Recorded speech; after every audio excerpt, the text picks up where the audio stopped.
Here we are, ladies and gentlemen, what we've all been waiting for. It's the grand finals of ESEA Season 25 invite between the top teams that have battled their way through all of this nonsense of playoffs and all that good stuff. We got Ascent Gaming versus Froyotech, I believe the returning champions, if I'm not mistaken. And tonight we've got a big lineup of both production and big players. Marxist is joining me for the first map, and he'll be in the second map, and I'll be switching off with Cornpop for the second map of this first set. And we'll be seeing how things develop. We've also got Jarett and Marmaloo and Shamoo as our lovely analyst desk with Nicell on production. Marxist, how you feeling tonight, man? Oh, I'm excited to see this game come out. There's a lot of interesting things at play. Two of the most dominant teams that we've ever really had in the game here, as far as how many seasons we've seen this same set play out between Ascent at 2 or 1 and Froyo at 2 or 1. So I'm excited, and both of these teams, as I'm sure our analysts will point out, have quite a bit of history on these two maps that we're about to see. So unless we got anything else, Yeah, let's kick it over for them to do their thing. Yeah, Jarett, why don't you lead the discussion for us? Where do we start? Well, we're starting out with Snakewater this time. It's going to be a map that they've played, back and forth in terms of trying to seal a victory, but most of the time it usually ends up with Ascent leading the charge and able to take it at the very end of the day, regardless of however it starts. So I guess the biggest thing we're going to ask tonight is if we're going to see any deja vu of what happened last week when Ascent took this map, or if Froyo has been able to figure out what they've done wrong and been able to come up with any new strategies and edge out the win against Ascent.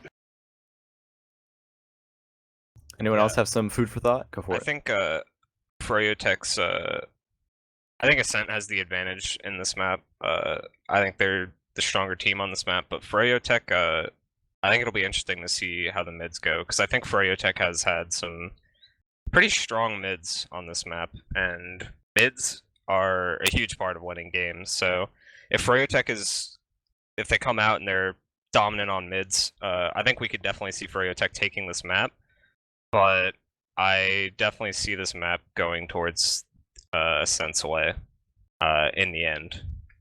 All right, Shamoo and Marmadog, my friend. I don't have have a lot of faith in Froyo. Last night they scrimmed Feint, new Feint roster, and they tied 4-4, I think, and EVL's looking as strong as ever on this, and unless Froyo patched some stuff up in today and yesterday, I don't think they're gonna stand much of a chance. From personal experience, it kind of looks like they've been doing better since they last played Ascent, but I don't know if it's good enough. Like, I guess to be fair to them, when you saw the match happen last time, the biggest thing that was really screwing with them was in the very beginning. They went off to a bad start. They were down 3 rounds, and they were able to catch up at the half, but they were already at so much of a deficit that it was just too late. And once Ascent hit 5 rounds, they just won. So, I mean, as long as they fix those problems, it could be okay for them. But I'm not sure if it's quite going to be enough this time around. So we got a lot of players readying up, but I just want to ask one probably final question. Yeah, we got the final question here. Which team is better at adapting mid-game? Probably Froyo. Froyotech. So there you have it, ladies and gentlemen. Thank you, our analyst desk. Marxist, we're going to be going live here very shortly. How do you feel right now for Froyotech versus Ascent specifically? Yeah, with Froyo's record on this map over the last year, it's gonna be a tough one for them, I think. But maybe Ascent just has their number here, but we'll see. They may show us that it has all been a lie. And a lie it will be, because Habib getting very late to the saw room, going to take an early stick from Badonsky. Bandy's getting into position up top and pistoling away while Badonsky's trying to get eyes on where to initiate. We do see some early aggression from Blaze getting on top in bot mode, rotating in at the same time, but Rando is just peeking there, juggling the players as much as he can. Blaze is going to get taken down by Rando. Shotgun there, nice little cleanup from the pocket.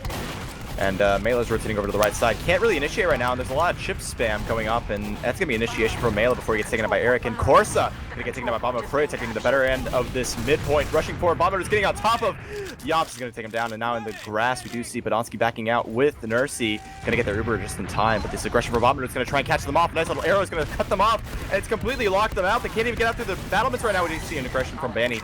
Rotating inside and out. Going to be able to force that Uber off, and now the players are getting out. They can't even use that Uber to force off the players. They're just using it to get back to last. Yeah, a really good heads-up play from Froyo there to go ahead and force that Uber. Now they have everything going for them, pushing into last. They had a really great recovery on mid after they lost the first player and kind of were hanging around. But now they are all set and ready to go to push last. It just remains to be seen how they're going to go. Ascent is running an NG and a sniper. The sniper is no effect. The 7th player goes down, and they're already all over the point. 6 on it. Nobody in sight for Ascent. And that will be the first round going to Froyo in rapid fashion. Starting things off with a bang is Froyotech with barely 2 minutes have elapsed on the clock. And we're going right into it. No little pre-game chat. It's just right back into the fray. We saw a little bit of that action in I-61, having a pre-game strategy for every round. Here in ESEA, though, it's just right into it, and we see, once again, Corsa trying to work his way left and right, but nice aggression from the Froyotech players there. Eric is getting into the fray, and a follow-up bomb from Blaze is going to be able to take out Mela. So that's a pretty good one-for-one exchange there, getting rid of Aroma early on. A nice little follow-up by Banny to take out Rando. Bobo's going to be jumping in into the choke, trying to catch other players at the saw room, but the spam is so strong for Podolsky, trying to slow these players down. Banny's poking and prodding as much as he can. It's looking really bleak for Ascent right now. Yeah, that whole mid was decided by Rando and Mela jumping onto the log at mid, and they both got immediately counter-jumped. And that, with 2 soldiers that have absolutely no health, they're not able to be of any use for the whole rest of the mid, so they basically went 2 down right then and there. And it was an easy job for Froyo to win it there. But now they've got to come up with some sort of thing here. They're coming in a little bit on the grass. They're in with 2 scouts, demo, and buffs as well. And Blaze goes in through the side, ends up in cheese, does a lot of damage to Rando, but does not get the frag. So a nice attempt at a distraction play. The counter sack maybe was going to come in from Corsa, but he ends up getting really banged up. Rando tries to block, but no, Mela is in now and ends up not really getting anything either. And a very late death in that re-exchange. We do see, wow, that entire poking by Ascent actually took enough time for Blaze to only just now respawn. I'm kind of surprised that he didn't spawn sooner. Bodmo trying to get a little aggressive over here in the saw room, going to get cleaned up by Corsa there. So once again, we see a potential for Ascent to work their way around. We do see they're rotating over to the kitchen side underneath, but they only poked for just a moment. They're now backing off, so I guess that's going to be the end of the push. Yeah, or at least a counter sack. It'll be back to Fro. Yeah, the rotation has broken, Ro. And we'll see what's going to happen now. They may keep trying to go for these sort of tricky bomb-in plays there. That last one got kind of botched a little bit. Blaze is coming in off the window, runs right into Scouts. Actually, Podolsky's under pressure. There we go. Nice play from bot mode to follow that up. And Mela is actually straight to Spy here. So I think they're going to just let him in and see what Mela can do. Man, it's actually a really good position here. Decloaking right behind Shane. Misses the stab and falls up and is able to get it. So now with no Uber at the disposal of Froyotech, we're going to be seeing some good aggression here in the grasslands. They do have a very good amount of heals working themselves in. They're down Mela, but that's not a big deal because Podolsky is just now respawned, getting into the saw room. He's spamming down into cheese, but Eric is hiding in a very niche little spot. No one notices him, and he's going to go for Rando, but if he waited just a moment longer, he could have taken down the medic. Instead, he's going to exchange for Rando and go for the back cap attempt here. He's going to be waiting behind and sees Yomps rushing him through the battlements. Eric is going to be pulling players behind while the rest of his team gets into position and mitigates this Uber disadvantage. Yeah, and Eric pulled 4 of them all the way back to last. And that, I mean, he's still dead, and he's not going to be back by the time this Uber comes out, but the difference is Shade has 40-50% now, and Corsa is going to die in a sticky trap as they try to initiate the push. And now it's getting progressively more dangerous. Nursey gets forced. This is going to be a terrible Uber. Yomps is dead as well, and this is just Mela bombs in to try to do anything. Whoa, Nursey with the arrow frag though. Mela with kind of the assist there, but the arrow frag from Nursey more or less saves the day, but it doesn't matter. Nursey is pulled in too deep and dies as a result. Badonsky's gonna go down as well, and it's only Corsa left who respawned after the previous fight. He's gonna try to go on Sniper and see what he can get, but this will be an easy second cap for Froyo, so that was a pretty radical turn there. I know, the whole over-the-top follow-up the damage of Mela was really well timed by Nursey. I thought it was more of a desperation arrow, but it actually did manage to do something. Nice little bomb here from bomb mode. Gonna put Nursey into a bit of a position. No! Nursey drops down at the worst possible time. The team could not clean up on a bomb mode, and now that frag is going to remove the heals on the side of Ascent, so Froyotech can work their way in. Nice little stick. He's going to clean up Mela, and it's just no players alive, and a free cap for last, and that's going to bring it up to 2-0. Well, they may have made liars out of us around because Froyo is looking really good so far here, and they've been able to recover from Shade dying, and I mean, to be fair, that's not something they have a lot of practice at, because Shade typically doesn't die. Yeah, usually Shade wants to feel comfortable and works his way back. He plays the staying alive game more than the winning a fight game. And we didn't see that at all during that exchange there. He was just trying to get out. We do see here at this mid-fight, Blaze once again jumping around and then backing off. Mela coming in right behind, going to try and get some damage on the Blaze. Blaze gets arrowed up and he's going to get it back into the fray. No fear whatsoever. Nice little damage onto the scout. Corsa, who's going to be waiting for soaking up all those heals. Blaze is going to get taken out by Badonsky here, but there are more frags on the side of Froyo. They've cleaned up both soldiers, and now we do see Ascent is getting into position on second. They do have a demo advantage, but it won't hold up for long. Yep, and they are kind of leading in here as Froyo. There's a bit of a response. This is sort of just a probing attack. Eric looks into flanking as well. The big bomb, though, comes right in, is on, gets thrown towards, but no. Bot mode not going to be able to do it. That, Eddie had maybe a half second more to pull the trigger again. That would have been a big deal. Rando sort of goes for the counter sack there and dies. That's going to pull Mela all the way back. He was peeking pretty hard down the sides, in Grundle there, as some people call it. Bomb comes in again, Skybox Demo and Badonsky, but no, absolutely no fire coming down on Nursey. Yeah, I think it was a good option of Blaze there to go for the Demo Man because he was much more disconnected than Nursey was. Nursey was in between 5 players, and Badonsky was practically at the saw all by himself or close to the under cheese. So really good bomb there, but unfortunately couldn't seal the deal with that third rocket there. We're seeing players, Mela trying to get a nice little spamming onto Banny here. He's going to be keeping an eye on all the players, calling it out for his teammates so they can get in position. Badonsky, once again, just a little bit overextended, gets taken out in front of the saw, and that is going to definitely open the door for this push because no stickies mean a lot of freedom to clump up and just wait for the bombers, maybe force a response from Mela or Rando, and then let him fall in front of you and then shoot him down. We do see they're working way in through the up top. Nice little bomb from Blaze is going to actually shut down Rando entirely, and he's going to get cleaned up by Eric. And now we do see Uber's forced off by Ascent. The Shade is sitting on the point, getting ready to rush forward with Banny here. Banny's taking this Uber, now rushing forward, trying to chase down Corsa. Can't get the kill, finally does. Nice little 180 there to pull him out. Badonsky's on the right side, close to the shutter. Habib's going to be walking forward, but not be able to come off. And Mela does get taken down by Blaze over in the back lines. But Froyotech have the number advantage, and they're going to be working their way into this last almost immediately. Habib a little overextended, though. Might get cleaned up if he doesn't get his teammates in time. Good damage, and bot mode is so low on health, does get arrowed before getting cleaned up by Rando with a nice shotgun in there. Froyotech is going to back out now because they do not have the numbers. Once again, the respawns are too strong on the side of Ascent, but they're poking their way out almost immediately.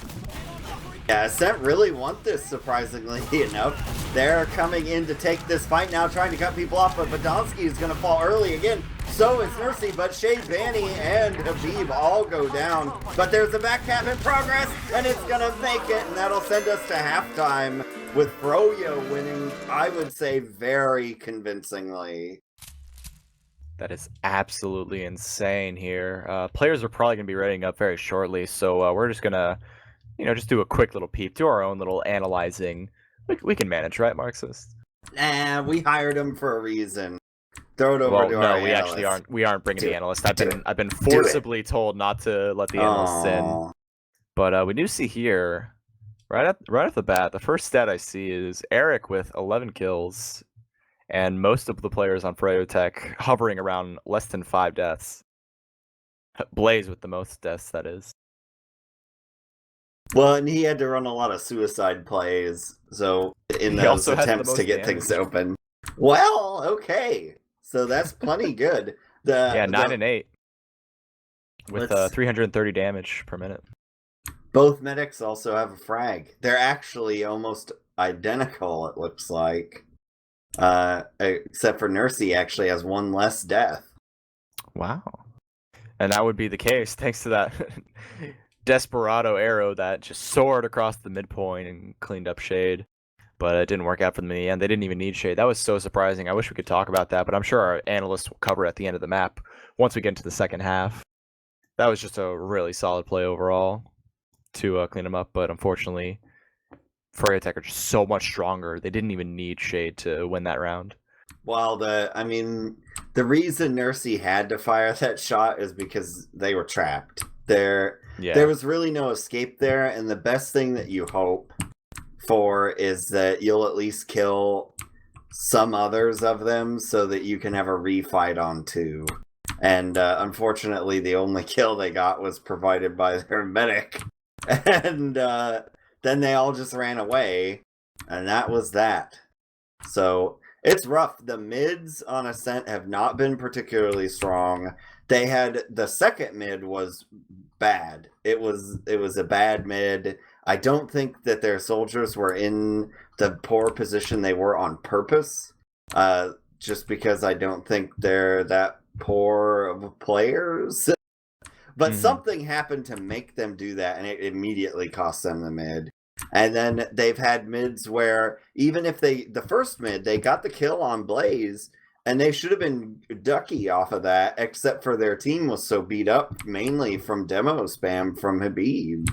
And they chose not to press forward off of their kill advantage and let Froyo heal back up and re-push. And you don't want that. They've got some pretty good players over there.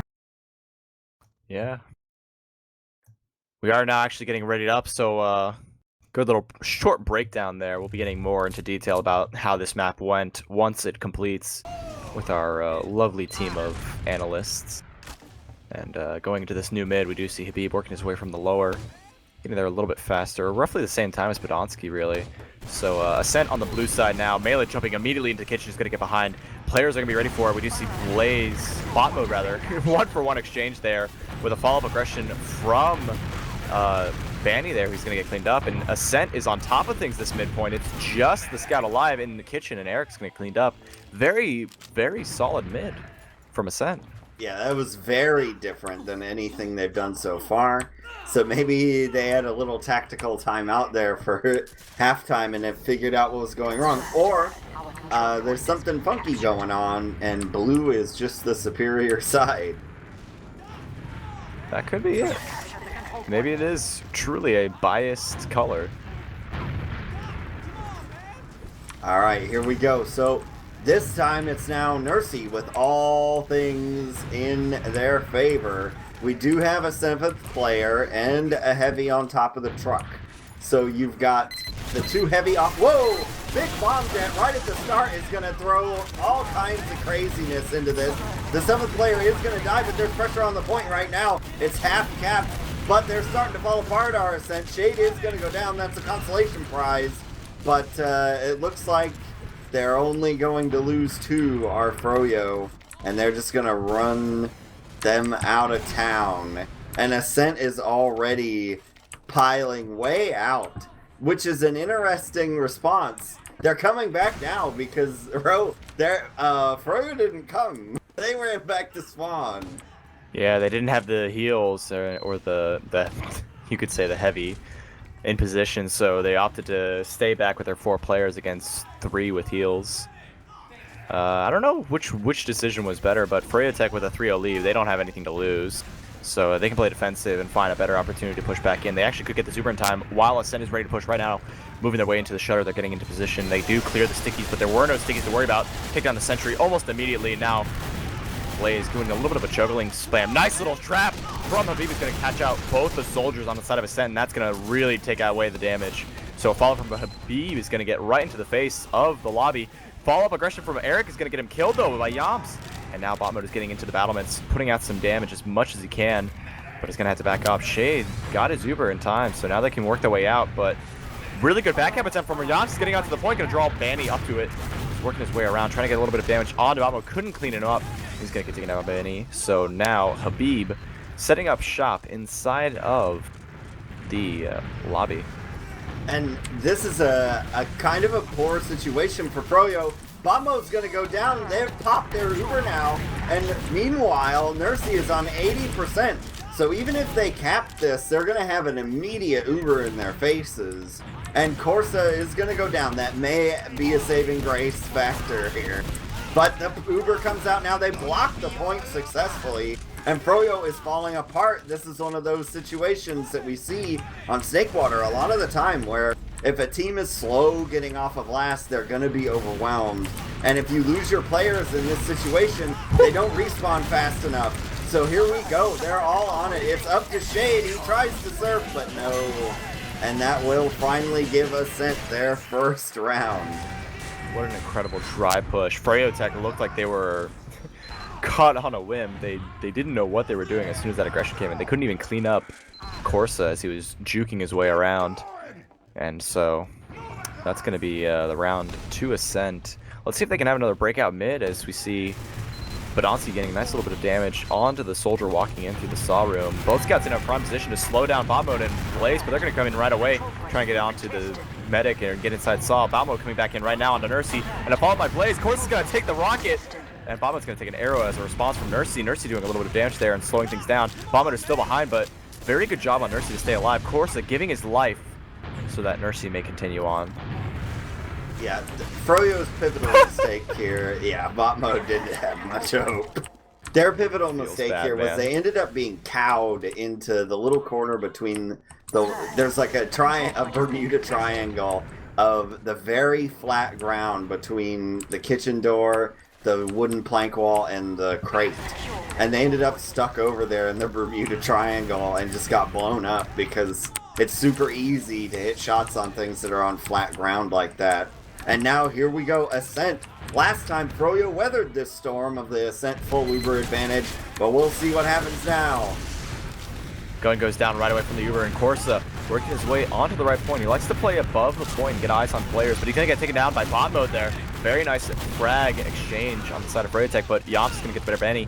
But Eric and Habib have also managed to catch out Nursey and Mela, so it's just two players left alive on the side of Ascent. Badansi's trying to get out through lower while the scout rushes to the point to pick up the pack, but Badansi is just now gonna get a little bit of spam trying to catch out a player with a cheeky little sticky trap there. But Yomps is actually in a really good position to go for a back cap attempt. He's getting onto the medic right away. Shade pick gets forced here.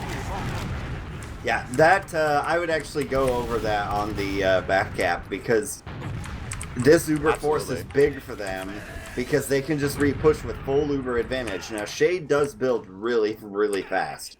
So this is going to be almost like, you would want to treat this Uber push almost like a crits push, where you're pretty much going to start it as soon as you're somewhere in the 80s zone. Actually, Shade building pretty slowly as Nursey is taking advantage of the arrow building presently. So it's not going to be nearly as tight. We'll see if they actually play with full disclosure here. They're going to try to maybe go through the window, it looks like. Here they go. Peeking their way through his Corsa, but he decides to back out for it. They're a little bit too afraid of a sticky trap potential going on, and Froyotech might actually be able to pick up this Uber advantage because Ascent went for a location just to get eyes on things, and now we do see they're working their way in. Nice little pre-fire air shot there. Gonna catch out Malin. Oh my goodness, gets obliterated by Blaze. So now Froyotech are feeling very comfortable here. Ascent, kind of a misplay. They were arrow building and everything, and they knew they had the advantage, but couldn't decide on where to push and how to make it happen. Pushed a little late and lost the player in the exchange. Yeah, they let that opportunity slip right through their fingers, and we'll see if they pay for it, because Froyo is in a position to run a suicide, but they chose not to. And here comes another sack. Rando is gonna go nowhere. He gets air suspended by a scout and then blown up with an air shot. Ascent now trying to catch out the player who is, I believe, Blaze. Trying to make his way into the saw room, doing a little bit of pressure there, but gets out through the window just fine. We're kind of at the stalemate point, right? We can talk about strategy. What should Ascent be doing right now because of the time factor? This is the last half they have to work with. Yeah, you want to not sit on this forever. Ideally, I would go either with the tag bomb strat, or because it is done so very rarely, this might be the time to try to do a fake push to the right and watch if they group up and then have a solo over and see if they'll let you do that. Because it's a rare enough play that, I mean, you may as well pull it out on land when you're down 2 rounds. Yeah. But that's sort of my psychology, is the more I'm losing, the more risks I take. Which usually just results in losing faster. But, you know, sometimes it turns out, right? Yeah. It's only a major prize pool that you're losing. What else is there to lose? Blaze actually in a good position in Saw Room. Gonna get on top of Mela, who's not even aware of his presence. But Blaze whips the shot. Finally is able to clean it up, but gets nice little crater inside of the Saw Room. So a 1-for-1 exchange for the exact same death. Corsa has, although, respawned on Sniper. So he will be getting into position here. He does take a shot, and they hear it. They know he's there. But that's actually going to open the door for Ascent to just slow push their way in. If they have a Sniper, it's going to make it a lot harder for players to pressure this aggression from the lower. Well, and the other big factor is Blaze is dead. So they've got... The Corsa Sniper does not hurt their positioning as much when Blaze isn't around. So he was able to peek pretty deep. Players were peeking pretty deep overall. But now that Blaze is back, Corsa is still pressed up on the doorway here. He's still going in super deep. He has the confidence. But no dice as of yet. Really aggressive spam here. Corsa's just going to walk forward, try and take a shot, but no, he backs out. No, he keeps strafing himself back and forth. We do see some aggression from Bobo trying to slow these players down. Gets in the corner, but he has to back out. Corsa has to charge up that shot and is lining it up. One player can poke his head for just one moment too soon. And Corsa just keeps charging the shot. He wants to get the fully charged shot. He goes for the quick scope, doesn't get it though. And Rando here might get caught out. A little bit of juggling from the demo man is going to put some pressure on it. And actually, Bobbo has gone forward. He's very caught out. Solo on health. Able to get out just in time thanks to that damage. He was able to pressure Ascent, so they would have to get out of the sight line and get out with his life. Yeah, we'll see what he does here, because that would almost call, I would say, for a spy play. Because we have now screwed around on this point for about 4 minutes. And that is precious, precious time. The first round went down in I think a little less than 2 minutes. So you really don't want that to go when you're losing already. Mela goes for the same tired bomb out of the upper window. There is a Froyo scout. Has been standing there all night. It's not gonna happen. And then Blaze tries for the counter sack, nothing doing. And we'll see if they go ahead and go for another quick sack here, or some other sort of play. It looks like they're gonna try. They wanted it with Corsa, but he ate a rocket direct to his dome. And now they're just going in. Here we go. Maybe they're gonna do the strat. Very good aggression here. Bobo solo on health. Tries to actually nice little flash from Shade to keep himself alive. But Ascent has the better of it. They have their first frag in this exchange. They're sitting on the point, getting so much cap down here. Big damage on Habib, excuse me. Habib gonna get taken down there. Now Froyotech are losing all their aggression, but Fanny's still alive. He did manage to retaliate on Badonsky. He's sitting in the grassland behind, ready to work his way into the right side. Rando has eyes on him and will not let him getting pressure. Ascent trying to work their way backwards and forwards. They don't know what to commit to, so they're sending Corsa in behind, but Fanny's gonna get some aggression onto the soldier. Mela takes a nice rocket. Mela doing a very good job there, but Banny has pulled so many players behind here. It's actually going to allow Froyotech to potentially peek their way into second. He's calling for it. They are working their way in. On the bridge is Eric here, but he's getting pressured back by the rest of Ascent. They're so strong here, and Banny finally gets taken down in the back lines by Corsa, so now Ascent is sitting on top of a numbers advantage, but a huge uber disad. Froyo is just hiding out in there. They did have Banny way behind, and he was unable to secure the frag. It actually would have worked out really great for them if he'd have caught it. But I just want to pat myself on the back real quick here, because I said a dry push would probably work. And what do you know, Ro? It sure did. This pause is very well timed. Yes, I get to gloat more. Banny going to NG. Yomp's already on sniper. Ascent trying to come back.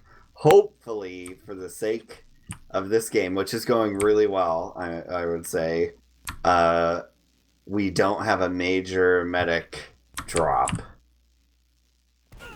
Okay, it was a short pause. No, I guess we're out in 3 right here. Yeah, I said repause. I can't make words when I'm thinking about 3 things at once. So we're back into the action.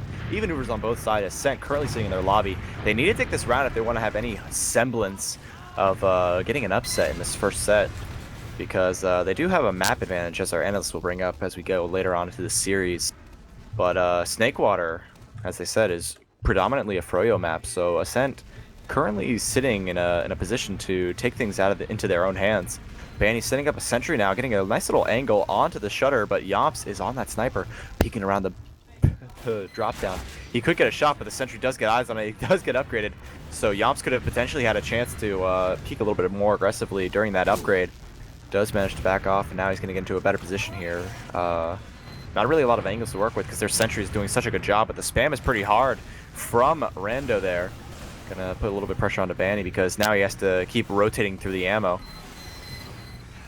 Now, I just want to say, that is a weird sentry placement, and I really like it.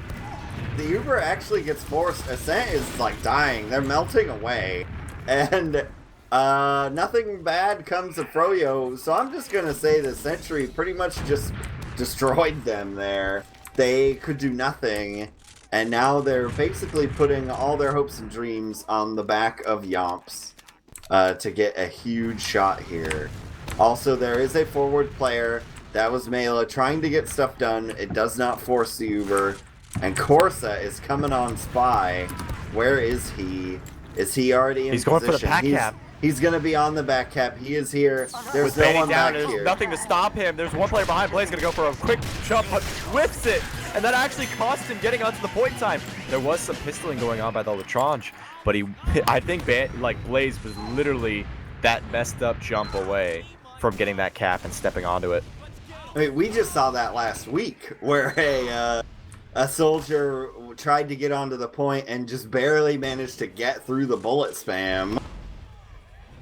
So unfortunately there, Froyotech are going to get a little bit closer on this round deficit. Mela once again going for a quick bomb into the kitchen, but nobody's called it out, so he's going to get on top of Shade at any moment now. He jumps in, gets one rocket, follows it up, but can't clean it up. Such a good serve from Shade. He's so low on health, he's going to get an arrow to his teammates. He's doing as much healing as he can. Burst healing is very crucial when you're a medic and you're very low on health, and now the rest of Ascent have no players left alive to work their magic.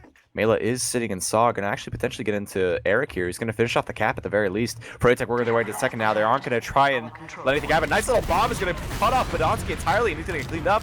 And Nursey is rotated underneath, trying to make their way out. She's so close. Almost gets cleaned up there, but Nice is able to get that Uber in time. And now we are seeing a Froyotech very aggressive now getting to second. They have the Badonsky advantage. No Dimmer to worry about, so they're going to try and get on the cap. There's no sticky, so it's aggressive pop right away. A little bit later pop from Froyotech, but Mela has just not gotten into the fray. He's still alive. Gets flashed, but cleaned up finally by Bamo, and that's going to really open the door for Froyotech to take this round. So many frags, and they are going to get the round 4-2.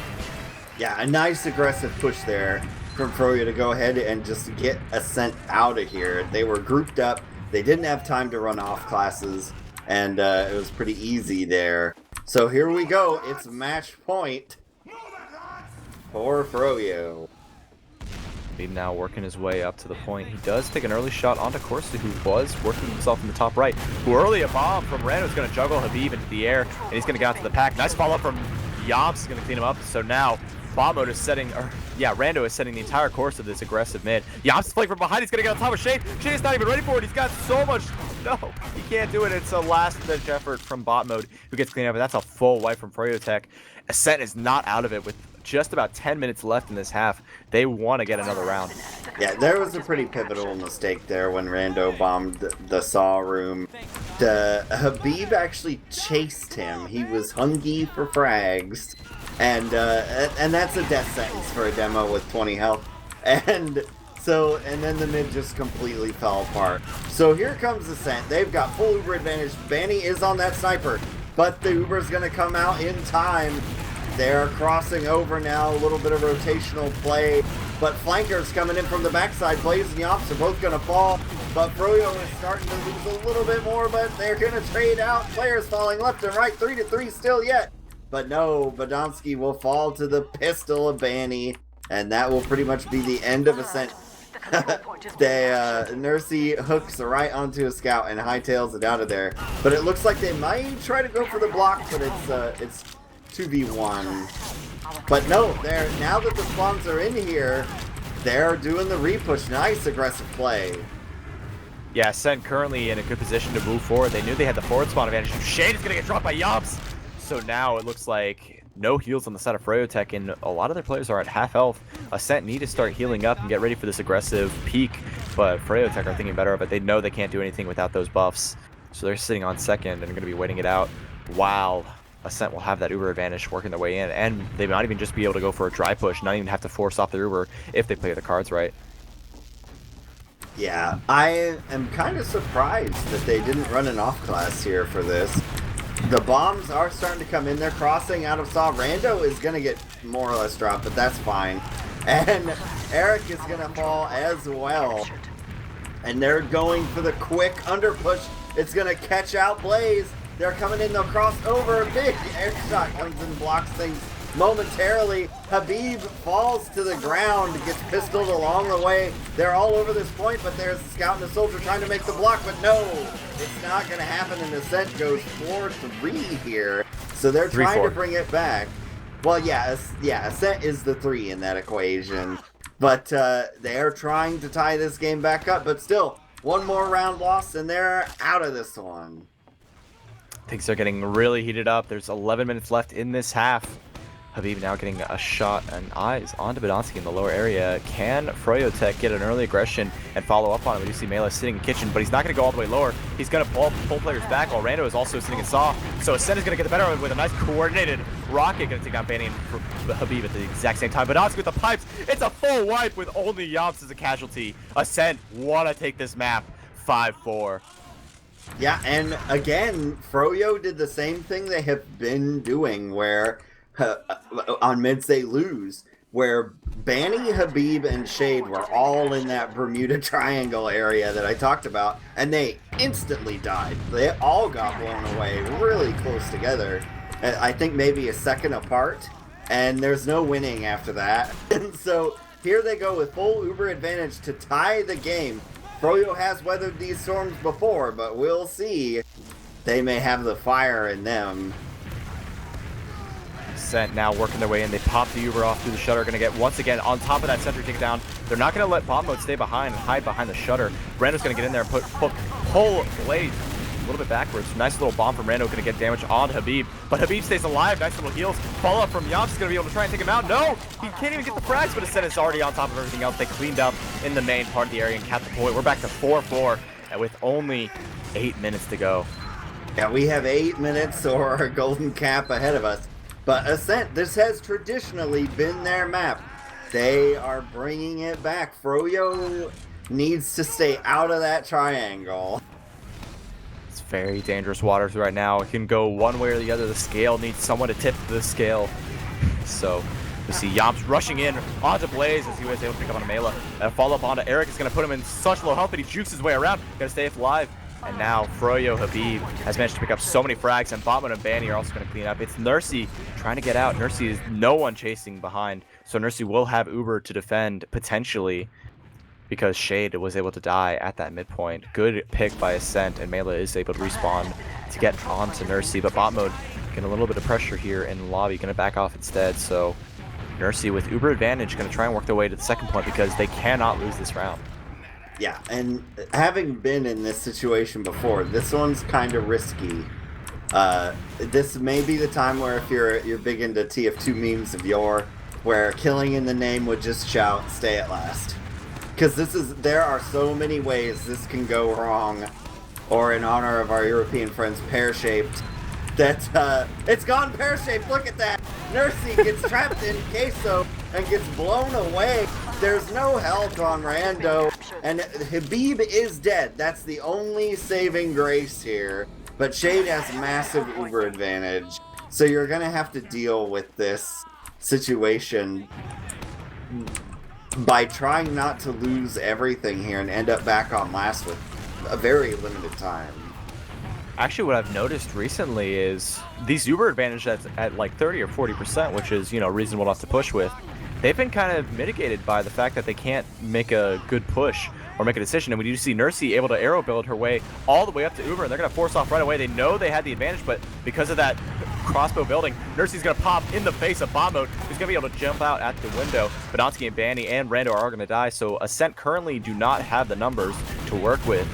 But Froyotech are not in a better position because Blaze is sitting in the grassland. They can thinking about Mela, and Bomb Mode is going to follow, try and clean him up. They do manage to get that exchange, so no roamers on either side. Froyotech have the numbers, but both scouts are going to be playing on top of the shack, working their way towards Habib, who's taking so much scatter damage. Nice initiation for Bomb Mode, who's going to juggle. Poor Yops is going to be rotating onto the heels while Corsa stays very healthy. Takes another direct rocket from Bomb Mode, so this is looking really desperate, but a respawn Badonsky is going to be able to put some work in. Shade gets dropped by Rando over at the Saw Room, and that's going to be absolutely crucial for Ascent to work their way into this point. Yeah, But Bomb Mode is still behind? No, Corsa is going to clean up that soldier.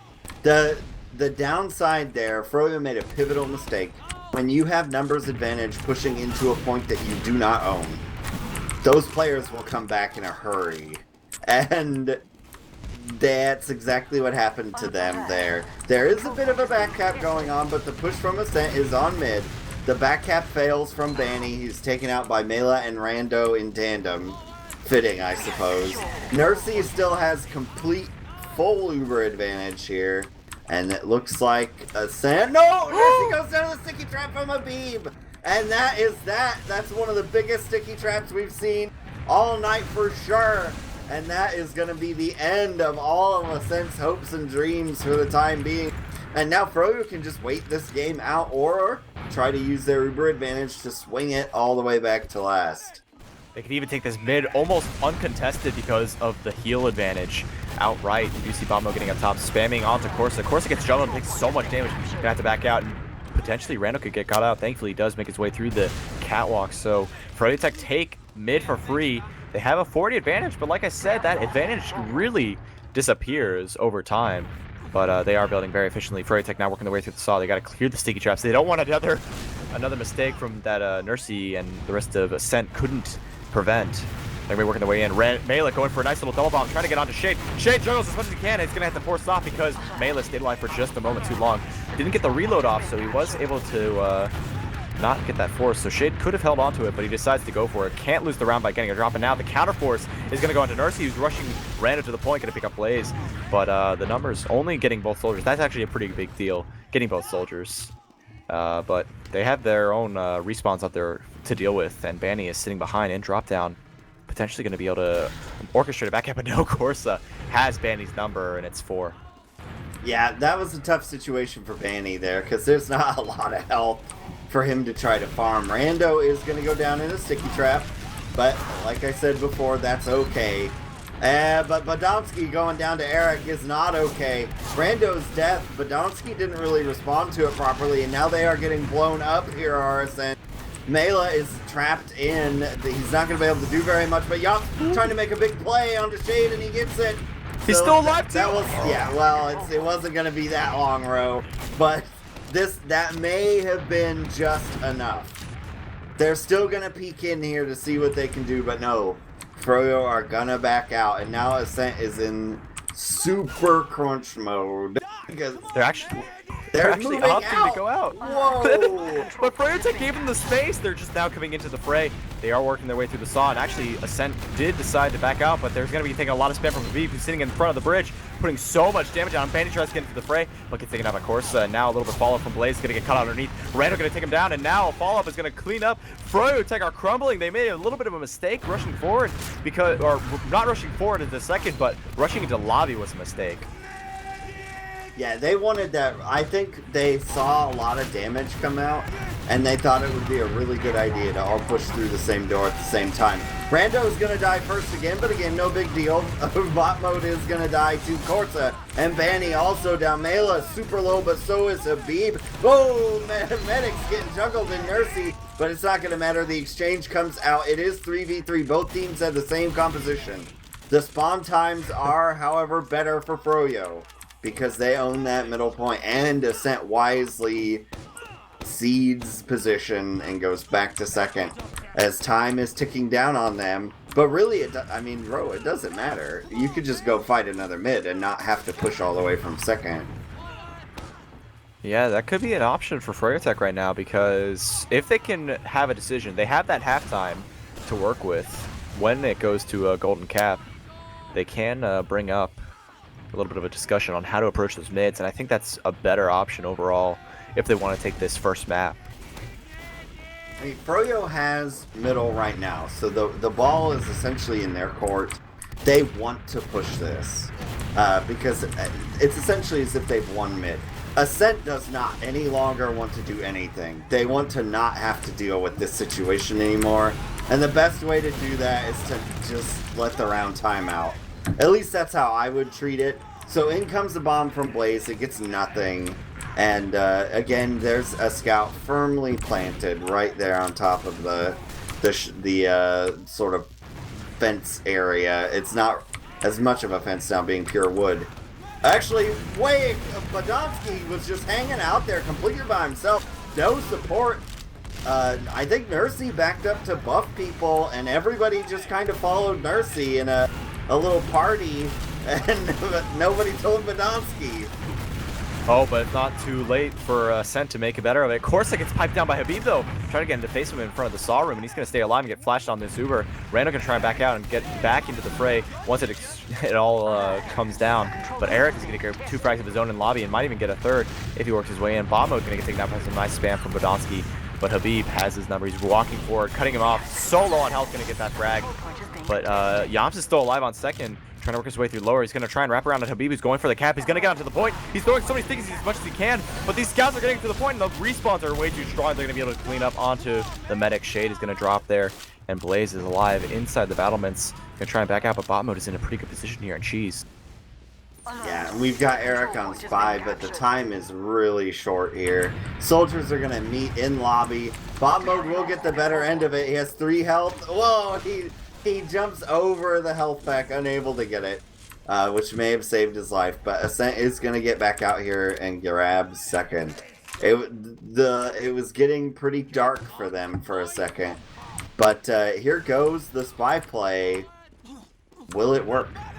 On to Badonsky, it sure will, because he only looks forward. He's going to get a lot of Nursey to get a saw there. So Nursey will have the Uber in time, will pop it off. But Ascent have managed to pick up 4 players of their own, while Shade is just now backing up with bot mode. They might even get caught out here if a good aggression could come in, but no, it's just both scouts. They're going to be pistoling away. No bomb is going to cut them off or dribble them in the doorway. They're going to get out and have a significant advantage to work with, but Ascent currently are in the driver's seat. Oh, but that's it. Yeah, it was my internal clock went against me. Yeah, it was a pivotal error in judgment, which cost them the potential winning push for Ascent, where they had a momentary lapse in judgment. They left their demo hanging out there, and Froyo botched it over and over again. But that just shows you, when you're playing at this high of a level of TF2, if you sort of let your mind wander for even a second, something really awful can happen to you, and it can end up putting you in a position where your team is unable to win. So here we go. We're gonna go into Golden Cap. So you've already got your wish. I think, Ro, you and I have casted quite a number of these games. I don't think we've had a Golden Cap this season yet, have we? Not at all. I mean, all that we've seen has either been a 5x, or which, ESEA, or it's been kind of a close to not really getting that round number. It's just kind of the time winding down. So not once have we seen a Golden Cap scenario this ESEA season, I would think. Now, they did make liars out of us, because as our good friends, the Analysts, and me pointed out, and I think you too, Ro, all said Froyo is pretty much garbage at Snakewater, and they have, at least historically. I thought it was the reverse of it. No. Then I misheard. Yeah. Froyo is typically very good at Granary, which is, you wouldn't expect that, because although Blaze is a player with a storied career. You have Mela and Rando on the other side, and they're pretty well known for being good at the soldier class, and you would think a soldier map like Granary would very heavily favor them, but it actually doesn't through, well, history shows that they tend to lose on Granary, which is very strange. That goes right into the spot in the card catalog that says strange. But I think that's more of a result of the play style that Froyotech uses. They have a little bit more of an advantage when it comes to the downtime. Like if it's just full aggression, I guarantee you Ascent would have the advantage on their side of the soldiers, just sending players in. But Granary itself, the positioning of Froyotech and the way they play, the flow of the game, gives them that advantage against that soldier combination, in my opinion. Well, and Shade and Banny were there for the pioneering of the Granary mid passive strat. Nobody really did it the way they ended up doing it until they showed the world in Season 11. And then everyone knew. Or 10. I can't quite remember. It was 10 or 11 when they first unveiled the Granary passive strat. And it was super good. They ended up winning quite a number of mids because teams just they had never seen that before, the way they were doing it. So we'll see. They're kind of taking a break here on us just to get ready for the Golden Cap. Were there any Golden Caps at the Ice Series? You were there. I'm trying to think. There was a Golden Cap for a game I didn't cast any Golden Caps as far as I can remember. The map difference was always pretty much one for the major teams. There was only one role that I casted. There was a Golden Cap situation off stream between Ascent and I want to say No Input. I think it was No Input, one of the qualified teams. No, I think Ascent qualified. No, Ascent was invited. No Input qualified. And they went to 3 maps, and I think on the final map it was a Golden Cap. Okay, yeah, so, but our viewers in general have not then seen one within, say, the last 4 months. So these are always a special treat. I have actually participated in a Golden Cap Snakewater before, and it was an intense scenario. We ended up losing mid. I'll tell you the story since we're waiting. We lost mid. We ended up on our own last. And, however, one of the players on the other team had been diligent in streaming all of their scrims for that playoff. And so we watched together, after scrims, the night before the match, every single second of their scrim footage. And it ended up being a 4-4. And we knew they had actually discussed a strat that they were going to do in the event that there was a 4-4 situation.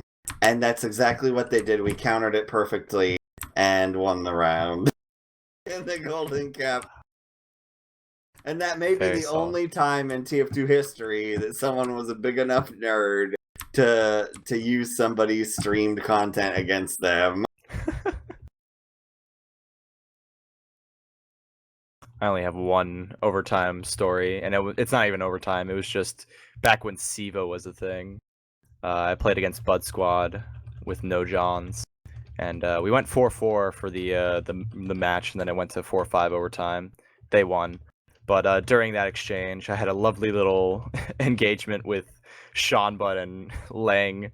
As they tried to chase me out, I was at the uber disadvantage, and they used it, chased me into kitchen, and they completely missed me and walked all the way to lower to stop a back cap, and they thought they killed me. And I got out with my life against 2 soldiers. That's my only lot in life when it comes to Snakewater. So this will show my age as well. So in my first season, we ended up in a Golden Cap scenario on Freight. So that should tell you how long ago. This was about 6 years ago. So we're in Golden Cap on Freight. And we lose mid. This seems to be a theme, right, in my Golden Cap experience. We lose mid. I'm like, oh no, we're gonna lose. This sucks. I hate being alive. And it's Freight. And if you don't know, Freight's the map with the choo-choos on it. And if you do not win mid, there's this little problem where the team that holds second has massively faster spawns because they don't have to run across to a choo-choo at any point, besides when they try to cap last. So we're like, oh no, we've lost. Like, our Mumble morale is 0. They push in and botch it. We try to push out. The spawns are too fast. We back up rather than do it. That happens again as well, and we back up rather than continue. And so there are questions going on, like, what happens if you time out the golden cap? Like, what are the rules on this? And then they do it again and fail again because of a choo-choo being in the way of their push. So we push them all the way back. We're now on their last, and we fail the push. So we manage to use our respawns on second. Our roamer goes spy. And he says, okay, I'm going spy, everybody. We'll do this. He fails. So he's in the respawn, and I said, are you going to go sniper, buddy? And he says, I'm going to go spy again. They'll never expect that. So he goes spy the second time in a row. And they find him and kill him on Freight because there was a shutter door, and it was kind of hard to manage. So they're now pushing back on us to second. And I hear the guy's name was IR Robot. He's one of my favorite players I ever played with. And he was a 17-year-old young Vietnamese boy at the time. He's now a man of like 24, 25 probably. And he says, guys, I'm going to go spy a third time. And then we're all like, oh God, he's throwing. And then about 30 seconds later, we hear him elated say, I'm gonna win the game. And you see the backstab icon on a player and the back cap on last, and we won. That was very drawn out, but that was really well timed because some players are actually unreadying at this moment. We see Shade and Corsa unreadied during that little exchange of pushed and failed, attacked and failed. That brings back warm memories. 2 hours and 45 minutes for one game. Yeah. Because of how we played 2 full halves with a big halftime break, the big break between Golden Cap and the Golden Cap. At that time, you didn't have a time limit on Golden Cap. You just played until somebody won. And so it went on for like an hour and some. But hey, there you here have we it, go. folks. We're Good little walk to down play. memory lane. We're going to be making some new memories here tonight because this is a very exciting start for our best of 3 for the first set of this ESEA Grand Finals, an invite, Ascent now on the red side. Going to be tying things up against Froyotech and bringing it to a golden cap here. 10 minutes on the clock, and this mid sets the tone for the entire round and potentially the entire series as Banny is working his way up on the left side. He's working his way back and forth. Malin, bot mode, meet up and kiss in midair while Badonsky gets juggled forward. He's trying to put some aggression there. Eric is going to run forward and get onto his back right away. Pistoling down and going to take him down with a nice little roller of his own. Take him down. Bot mode is going to clean up on Rando, who's putting out a lot of the damage, but Blaze is going to get better of it. And Nursey goes down. It's just Corsa alive. Shade got taken down, but they will be able to take the mid and the second practically for free. Yeah, and a thing I usually say in Golden Caps is you'll see how teams default to acting on these because they usually just go with what they feel most confident with. And Ascent ran a very aggressive strat there, and it did not work. It's very similar to the second mid of the game where Mela and Rando ended up right next to each other without securing a frag, and that made me go ooh. So that was exactly what happened there. And here we go. It is even Ubers. Ascent is back on their own last. They could time out the round in 10 minutes. So we'll see what they decide to do here. But they are building a 7th player currently. That is Yomps, where in a very typical, I would say, position, sentry gun. So they're not going to go with that meta-altering sentry gun position we saw earlier. Yeah, not working their way on sentry spots that peak shutters and drop down. Instead, Froyotech are getting into position here. They do have the golden cap advantage holding that midpoint, and as well as second even. So Froyotech really just want to play the defensive game, and that's going to open the door for Ascent to have Corson sniper, but the coordinated soldier spam is going to put a lot of pressure onto him, and Badonsky is able to pick him onto Eric, who peeked his head in a little bit too far. That should open the door for them to push, but it's so hard when you have an engineer and a sniper. But they are going to send a player, and Melee going to get on top of Shade, force off that Uber, and he's going to be rushing in from out lower, but they might catch up Badonsky here. He's putting some great stickies down. He's got the shutter in front of him, but Banny rushes through the shutter, is able to take them down. So now with no Dimmerman alive, even with an Uber disadvantage, they can try and force off Mercy here if they can get it in time before Badonsky respawns. But the sentry there is going to steady Froyotech's hand, and now Ascent are in a position to push out. Yeah, that's one of those situations where the sentry gun, the 7th player, even though they went 2 down, that 7th player really made all the difference. Because the 7th player not only is an extra body, but also doesn't miss. So that really limited their options to sack play there. Mela is going to go down. There's an Uber exchange from Nursey, or Pop rather, to try to save him. It doesn't happen. There's now fighting in lower, sometimes called Africa, and there's a back cap in progress as well, and it's over! That's a Froyo grabbing the round. It's gonna be Eric with the Sandblast quality strats to win this first game, and we're now all officially liars. Because Froyo won on Snakewater, it may be, well, our analysts will tell us, but I think this may be the first time they've won in like a year and a half on this map. Yeah, it's been like a year. Yeah, that could be a real upset for the rest of this match. We're gonna, Jarett, you can go ahead and lead things in discussion here. I'm gonna be signing off for just a little bit. I'll be back in the third map if Froyotech don't take it, but take it away, Jarett. Funny enough, this was the scoreline the last time that Froyo was able to beat Ascent. It was a 5-4. It was pretty close. I kind of want to put a lot of the emphasis on the first half, I think, for the result of this match. I think the second and third halves were more of the teams being able to like get the feel for whatever the other team was bringing to the table. And even though it was a 4-1 in the second half for Ascent, and they did a good job in that second half, it still took the entirety of the 30 minutes. Whereas the first half was a very like clean sweep of a 3-0.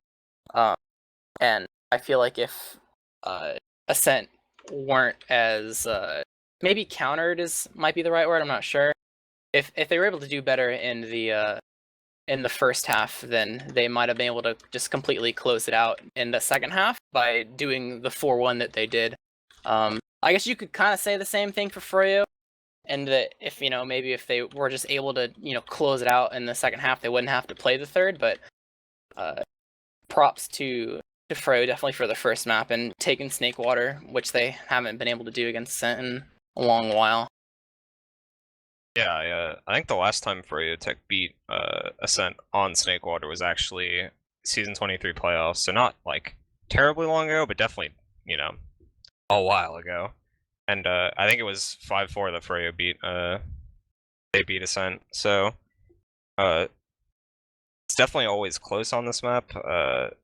But I was definitely expecting Ascent to win this. I wasn't expecting it to be like close, honestly.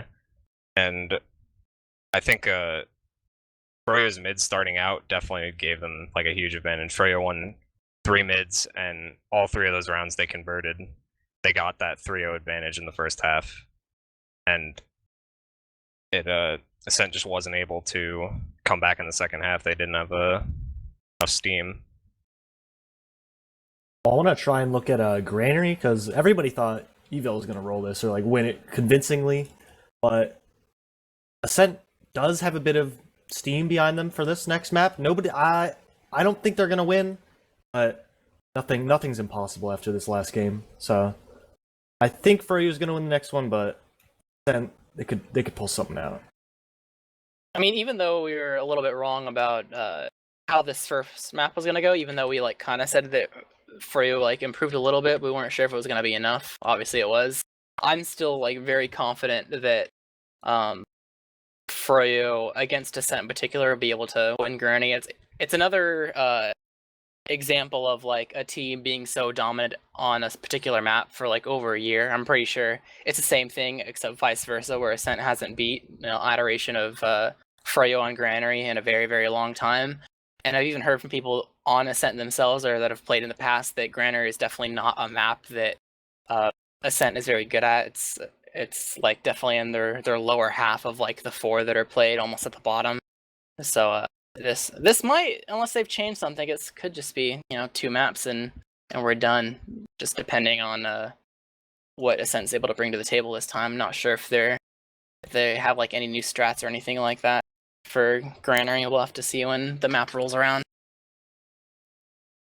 Yeah, it'll be interesting to see how mids go on this map also with the Demo Man matchup with Habib versus Badonsky. Badonsky's always been a very steady Demo Man. He's always quick to mid. His rollouts are always on point. Habib can sometimes be a little shaky with his rollouts, but he sometimes has this ability to just get on fire and just hit everything that he looks at for 100 damage. So I think if we see that Habib come out, I think it'll be very, very tough for Ascent to really get a foothold in this map.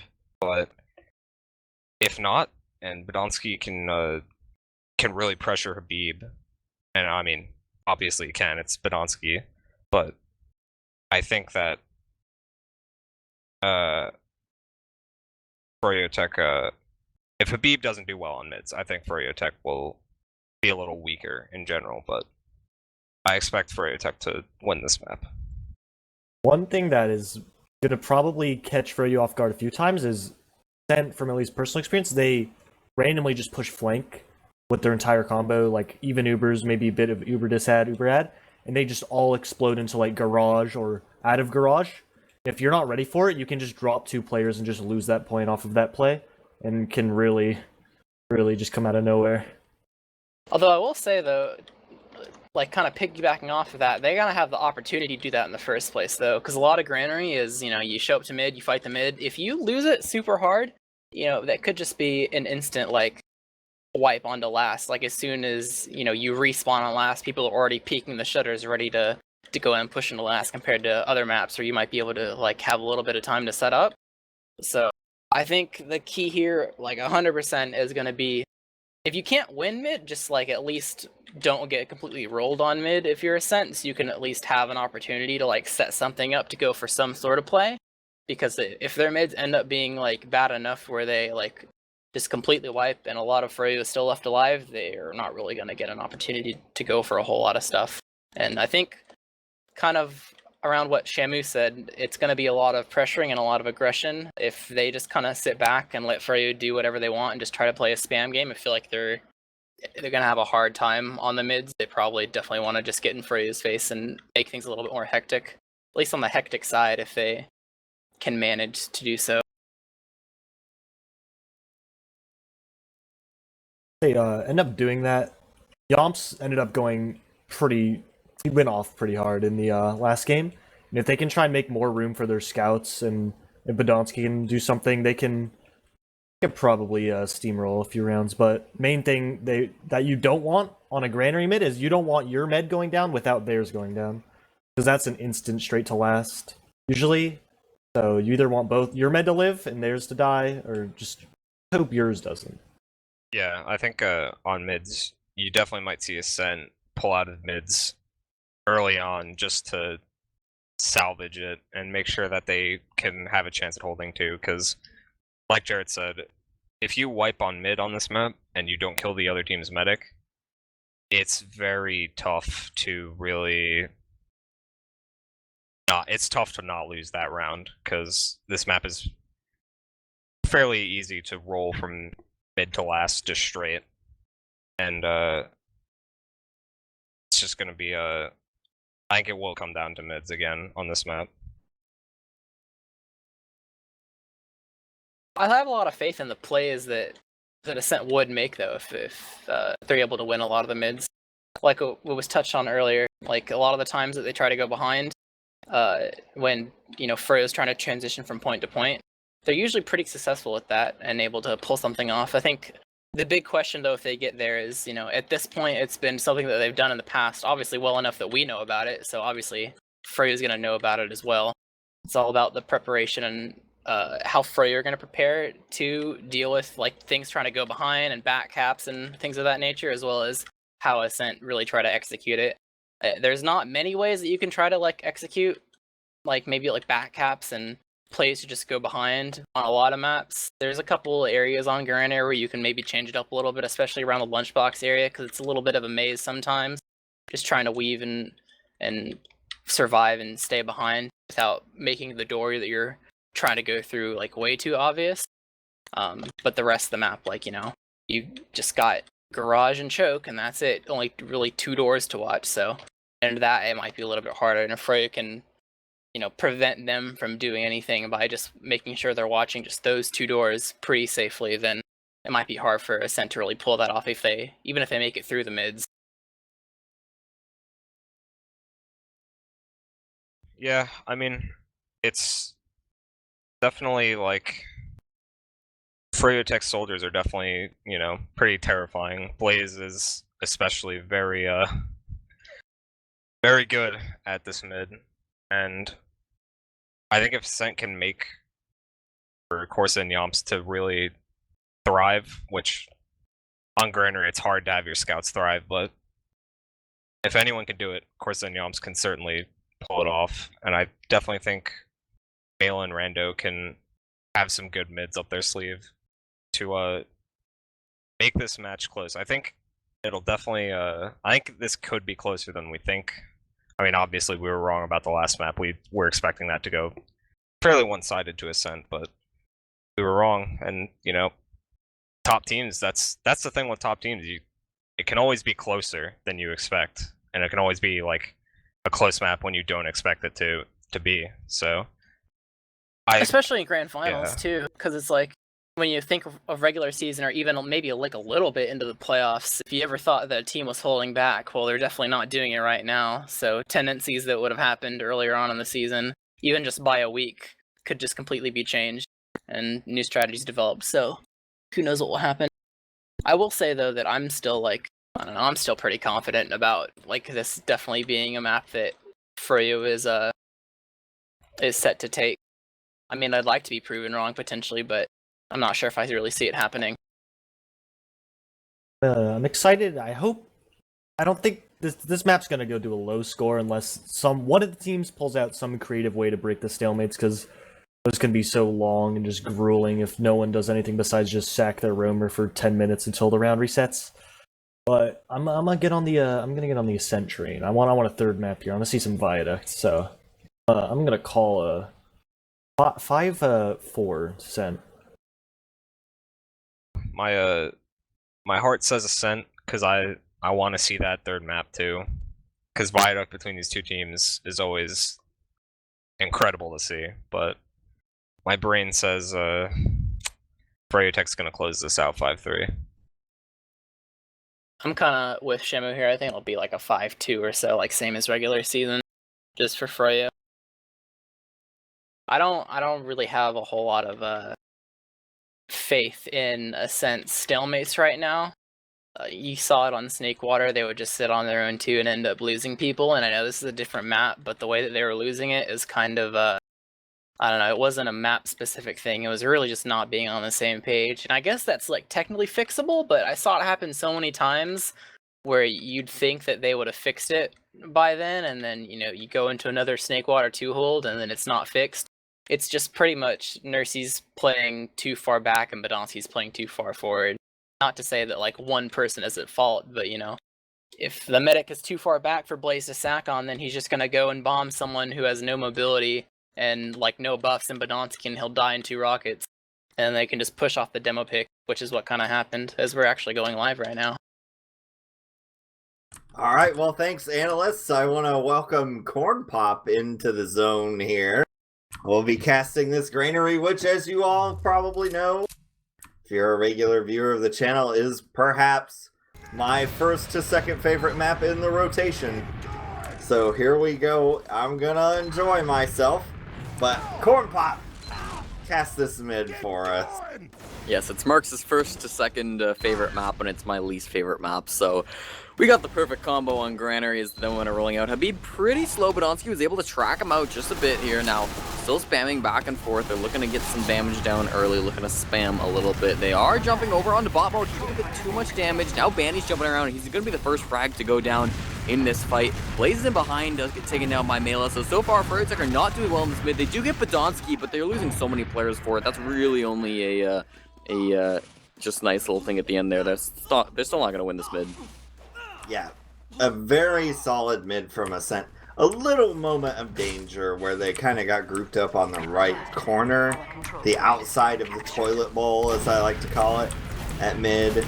And now they're actually fighting up top as well. Rando's going to die to that Blaze Cowmangler, a gun he seems to really favor on this map, which doesn't have a whole lot of ammo. Podonsky is hurt enough that he's not in position to block this. It surprises me that they have not already exchanged. There we go. The Ubers are exchanged. It is a crappy Uber. But the big thing here is that bot mode doesn't turn into a literal bot and chase them. Alright, he doesn't. So everything will be okay. They have capped this point, and they get Corsa with a Habib sticky as well. Oh no, Benny's gonna fall also. So things are going to even out here a little bit. Ascent does have the Uber advantage. So we may see a rotational play here, or they may try to just force Podonsky in, which is my preferred method. Yeah, I don't know if we'll see any sort of an exchange. It is about 20%, but it's tough to know if they actually are counting that super correctly, super accurately. They get the frag on a bot mode, though, and with them just getting 100% overcharge, I'd like to see them push forward and just get aggressive, but really no Froyo players are in on this second point, so I think they're content just to give it up. They're backing off now all the way to last, so that was a nice passive way for Ascent to get into that second point. Now they're going to run Yomps, and he gets thrown in the air, and it looks like Banny will get that final frag on him, so Yomps not going to go as crazy as he did last map, maybe, but still a good job by him to get aggressive. Blaze just barely misses that frag on a rando. Bandy's going to follow it up and get that one. He's still fighting. Mela does take him down over in Lunchbox, so that was almost a disaster zone, but it's 4-on-4 right now, Marxist, and Ascent are looking to get in. Corsa is peeking through the shutter. I don't know if they're actually going to take in an exchange here. That'd be pretty surprising to me, but no, they're just going to back off and wait for some more spam to be exchanged. Well, I think the thought process there was, now that they've decided to fiddle with an already perfect map and move the point closer, that if you're trying to cover all 3 doors but only have 4 players alive, that there might have been one of those lower shutter doors with only 1 player guarding it, and you could have got an easy frag and done a 4v3 push. But that did not happen. Froyo was not the stupid and decided to back up to a safer ground, but they do have that Yomps on Sniper. He is very weak, 16 health all told. Gonna grab the lunch in the lunchbox and go back to Sniper business here and try to get that frag. Froyo, though, they're cookie cutter there on last, which is kind of rare, but we'll see if it turns out for him. Yomps getting really wide angle here. He's looking for something juicy, but I think he got a bit too greedy, and Shade wasn't going to give him that, so he's going to die. But Podonsky as well falls to Blaze, and this is actually a big deal because that's too big advantage, and they force out Nursey, so this is going to be a really good opportunity for Froyotech. Finally, Shade does have to pop. Of course, he was able to get in and get enough damage onto him, so they at least forced that one. Mela is kind of behind, but he's pretty weak. He has to back off to his team, so this is going to be a second point going in favor of Froyotech. Now, they're looking to get into Yard, looking to do something with this. It is pretty much even. Corsa being down, though, could allow Froyotech to get in, and they're all kind of wrapping around. They get the frag on Podonsky again. Podonsky's going down quite a lot. Nursey took a pipe, and now she's in a bit of trouble, having to back off, healing her scouts to get behind. Eric is already capping the middle point. Meanwhile, Mela's in on second. Does manage to find the trade with Blaze, but that's not really what they wanted. Still, there's all this fighting going on middle, and Ascent have backed off to it. Eric goes down to Yomps in the end here, and Habib gets taken down from behind from Corsa, so they're going to hold on, actually. Corsa has officially saved the day. That frag where he got bounced in the air and fell straight down and still meat-shotted Habib actually saved the bacon of Ascent completely. And now he's leading in here onto the point. Not going to be able to do a whole lot. But here comes the fat rando Uber. They have been flashing quite a lot. They're going to gamble on it. Rando knows what he's doing here. He's going to go up top. Mela is going to die, but Rando's going to die as well. Not any support. And that leaves them with no soldiers, one spam class only. So basically all Froyo has to do is make sure there's nobody hiding for a back cap and go about their lives on their way to mid. And it doesn't seem like there is anybody going for that back cap. Eric's coming pretty aggressively on this middle point. He sees the opening on Badonsky. He's going to push forward that. Banny's right there with him. Blaze now trying to do this follow-up onto Rando. Does get that frag, ends up trading his life for it, but Shade going down was a really big pick there. Scout ran in and managed to get that frag. So now they're just trying to suicide him for Nursey or do anything they can. Bot mode wasn't able to do that. Corsa shut him down. So a lot of work being done by these Ascent scouts. They're so good at this game, and now they have an opportunity to push into last on a map there where they were predicted to lose. Yeah, they are making a case for themselves, and strangely enough, Froyo, we saw them hold the first time round Cookie Cutter, and now they're double off-classing. So they've got Heavy Sniper, Banny on the Sniper, Eric on the Heavy. And we'll see, it's basically up to Banny here. He's got a headshot the first person through the door. Yeah, but they're not going through a door. They're going up top as they pop it off onto Badonsky and Corsa. There, get those stickies off the point. Now Yomps is edging it. He's getting so much time at the point because there's nobody there able to stop him. Finally, Banny's going to switch off Sniper and come run in, block that point. Blaze jumping around, but it doesn't matter. As soon as Banny's down, they can cap that point off. There we go. Ascent takes the first round, making liars of us all again. But, and me too, because I really hate that upper pipe push. That's not my preferred method of doing it, and it worked for once. So here we go, off to another mid. We'll see if the similar mistakes are repeated. Yeah, but also going lower, getting here quite a bit faster than Habib. Habib's actually eating a lot of early damage. He's going to eat the arrow and be okay in the end. But double soldier bomb coming from Ascent. They're just going to get this high ground. They're not really going forward. Yomps is running forward, though. He does get taken down by Bob more to the end. Now look at these Froyo players pushing aggressive. They don't get anything. There we go. Nursey and Eric going to end up falling. Mela up top is very low. He does get taken down. They're just playing the heals. Shade is so low, though, and Badonsky is looking to get behind. Yeah, he's spamming these sticks down. There's no way Nursey lives here, right? Badonsky coming back in. He needs to make the hero play. Nursey's got in the pack, though, and I think it's over for Badonsky unless he can hit something huge. He hits one, but can't get enough damage on a Shade. So, amazingly, Habib and Shade are the last two survivors of this mid. Yeah, the tragedy for Ascent there was that Shade had 9 health when Corsa was shooting at them, and he chose to go for about 120 health, 110 health Habib instead of the 9 health Shade. So somewhere out there, there's a giggly guy yelling damage numbers because had he known that Shade had only required 1 pistol hit to kill, things would have been way different. But the Uber comes in from Froyo now. They're in this deep, and they are committed, and they are dying.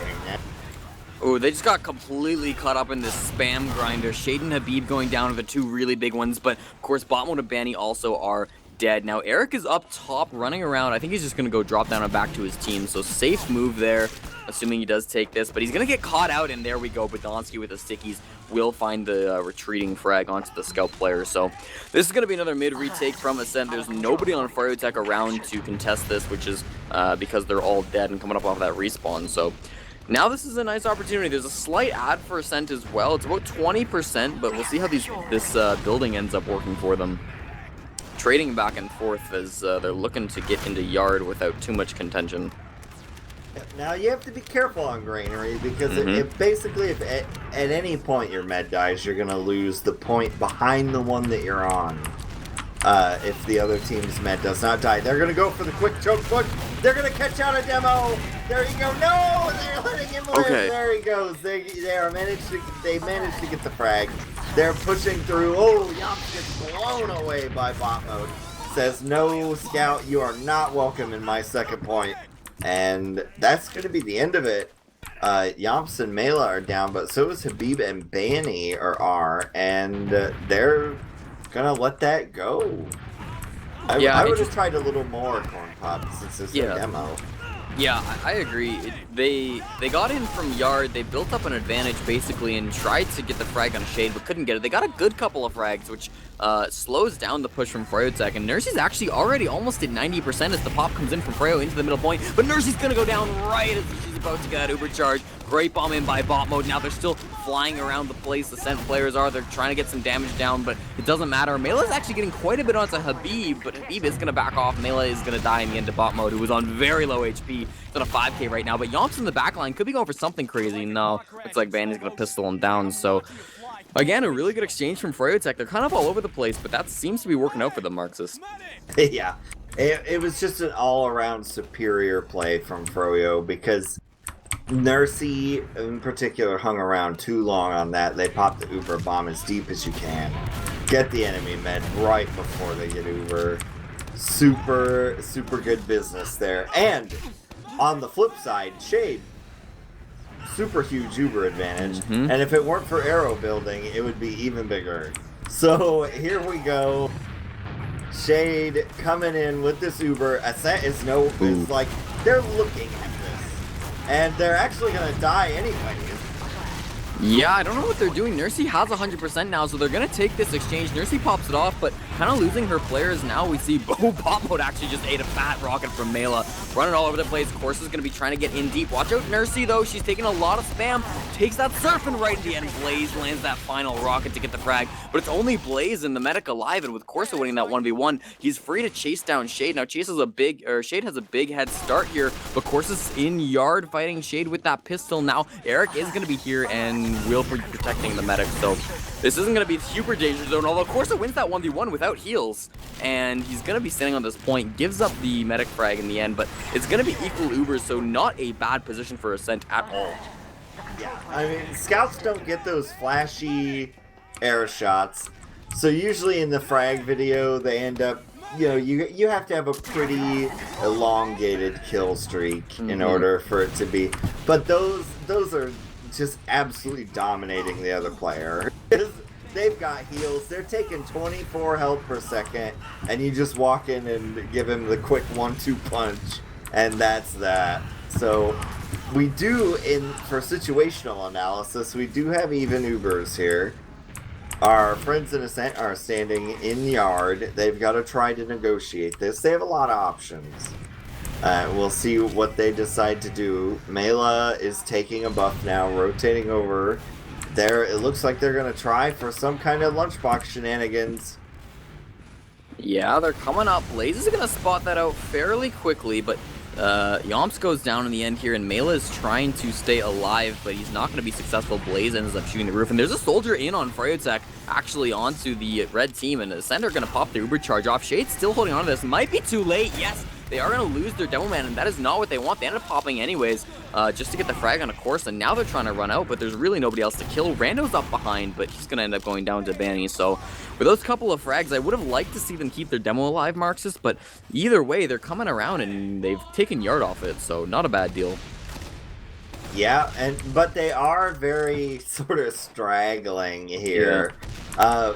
Froyo ended up really distended at the end of that push, and it cost them their momentum going for mid. And we'll basically see a reset back to where we were. It was funny watch. I don't know which Nicell caught there, but it was like Rando had that moment where his eyes were glowing. He saw a health pack, and then an enemy scout came in and grabbed it, and he died. And so those are, you know, TF2 is a funny game sometimes, and those kinds of moments have kept it fresh for me for a long, long time. So here we are, even Ubers. Let's see what they're gonna do in. Whoa, well, Yomps is gonna die to stickies. That's what they're gonna do, and now it's on Froyo.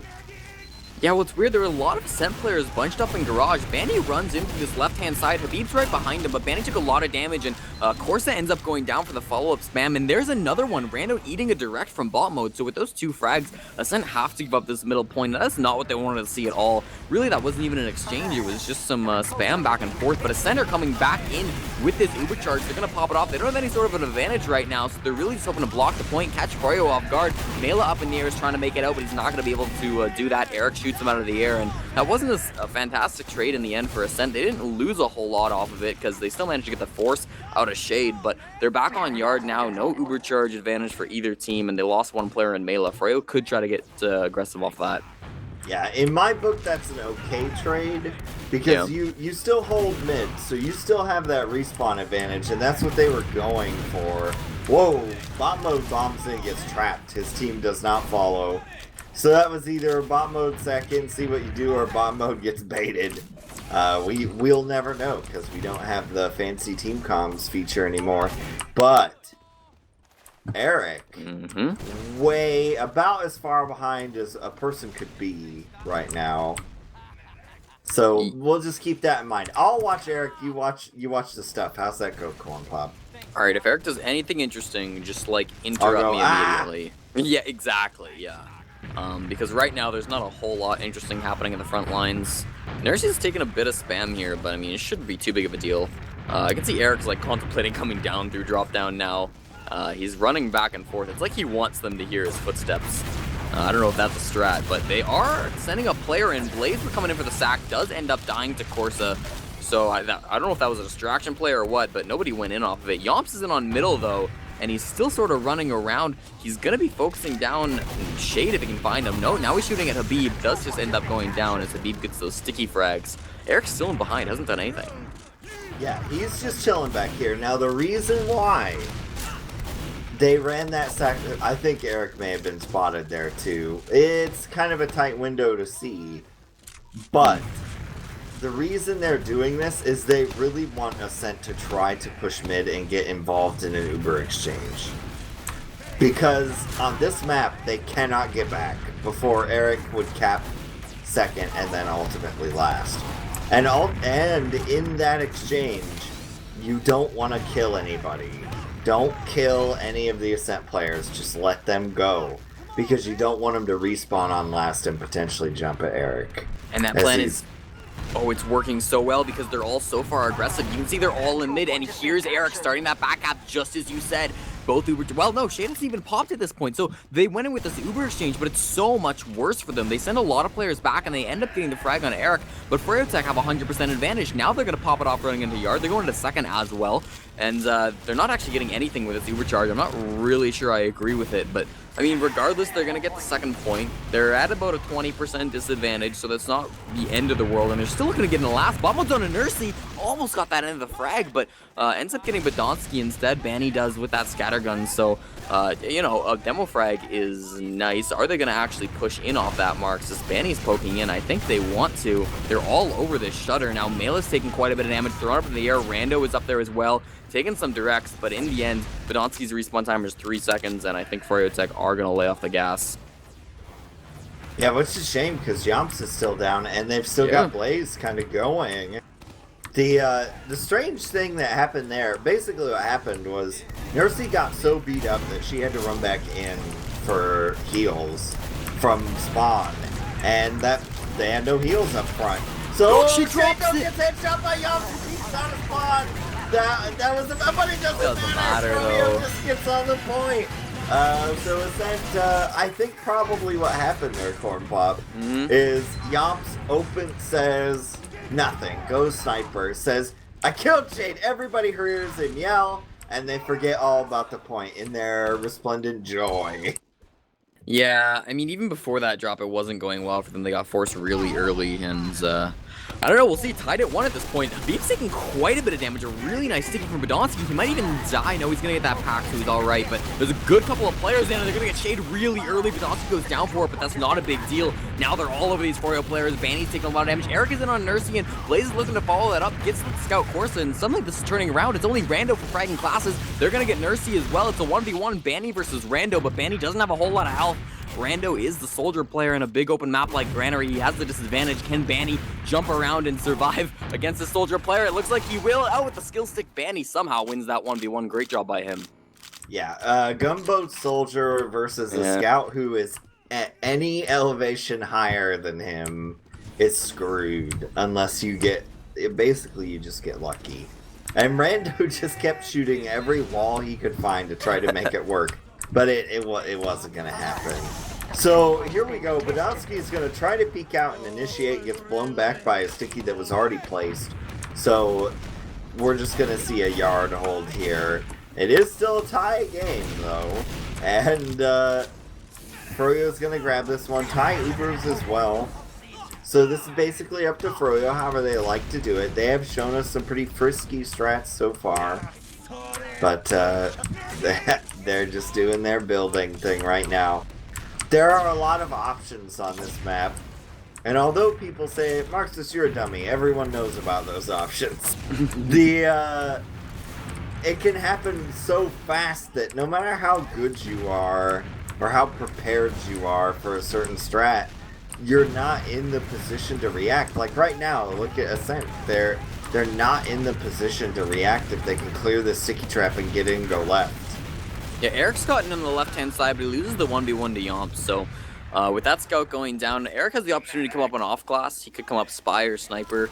And there's also an opportunity now for Ascent to do something, and it looks like it's going to be sending in Rando and Corsa. Nursey's a little bit committed here. I think they're going to want to pop this and take the exchange with this one player, but they're milking it for a really long time. Nobody has to pop, and I think they're changing their mind about it. Nursey's backed off. They lose Corsa, but again, that was kind of just a sack play that doesn't really matter. Eric's going to come up on Scout, though, because they kind of thought there was a fight going on there.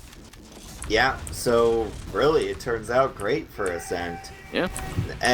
We may see a solo Uber out of Froyo, but they're really out of position. Yeah, the sack play, but Nursey gets the air shot kill as Blaze was air suspended by Scatterfire.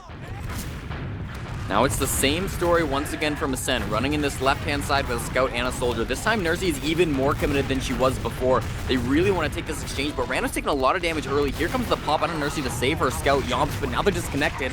Looks like Rando's going to end up getting the shotgun frag onto Eric as now they're running away with this 5v6 advantage. Mela's still in though, and he's looking to get a lot of damage out of the P, but P is going to go down. Shade as well ends up falling in this, and Mela and Yomps is going to fall. Banny and Blaze are trying to do their best, but of course is going to get the frag onto Blaze while Rando picks up Banny, and now it's only bot mode coming in. He's going to get the one quick frag on a Corsa, but not really what you want in that position. Yeah, and Ascent is going to be the one to grab this. Our med was 10 HP.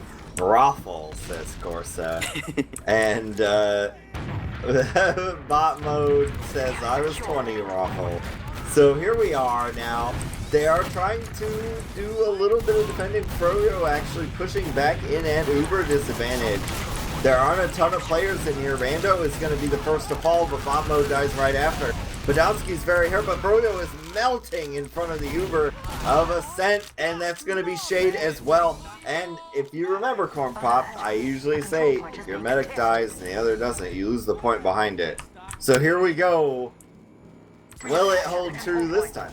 It should be. They have one player alive. Bot mode trying to defend the last point. I don't know. I feel like for this one, you kind of know. There we go. Wow, my rule was 100% accurate. That one was kind of over the second that Ascent were pushing in 6v1. So with that one, 7 minutes remaining in the half. It's been kind of drawn out, but 2-1 on the scoreboard, and the underdogs in this map, I would call them, have taken the lead once again. They won that first round as well, so they're looking good so far. As long as they can hold on for a few more minutes, they can take it into the second half with a slight advantage on points. Now, this next mid has been fairly slow so far. Rando's going to get in onto Garage, gets some damage down to Banny, but eats a lot himself. Blaze has been thrown into the enemy team's combo as well. Rando, the only casualty so far. There goes a B from a nice pipe from Badonsky. Now we see the Froyo aggression coming in on everybody. Mela thrown way up into the area. Is going to crater in the end of this, but I think it's only Yomps and Nursey still alive. There is Badonsky somewhere as well, who's actually getting some good damage. Banny ends up going down to the bleed effect, but bot mode on top of Badonsky is going to get that frag. Now it's Ascent, Nursey, and Yomps taking on bot mode, and no, he's not going to win that. Yeah, that's a no-go there. Now, there may be a potential for a refight here, but Froyo are taking their sweet time about it.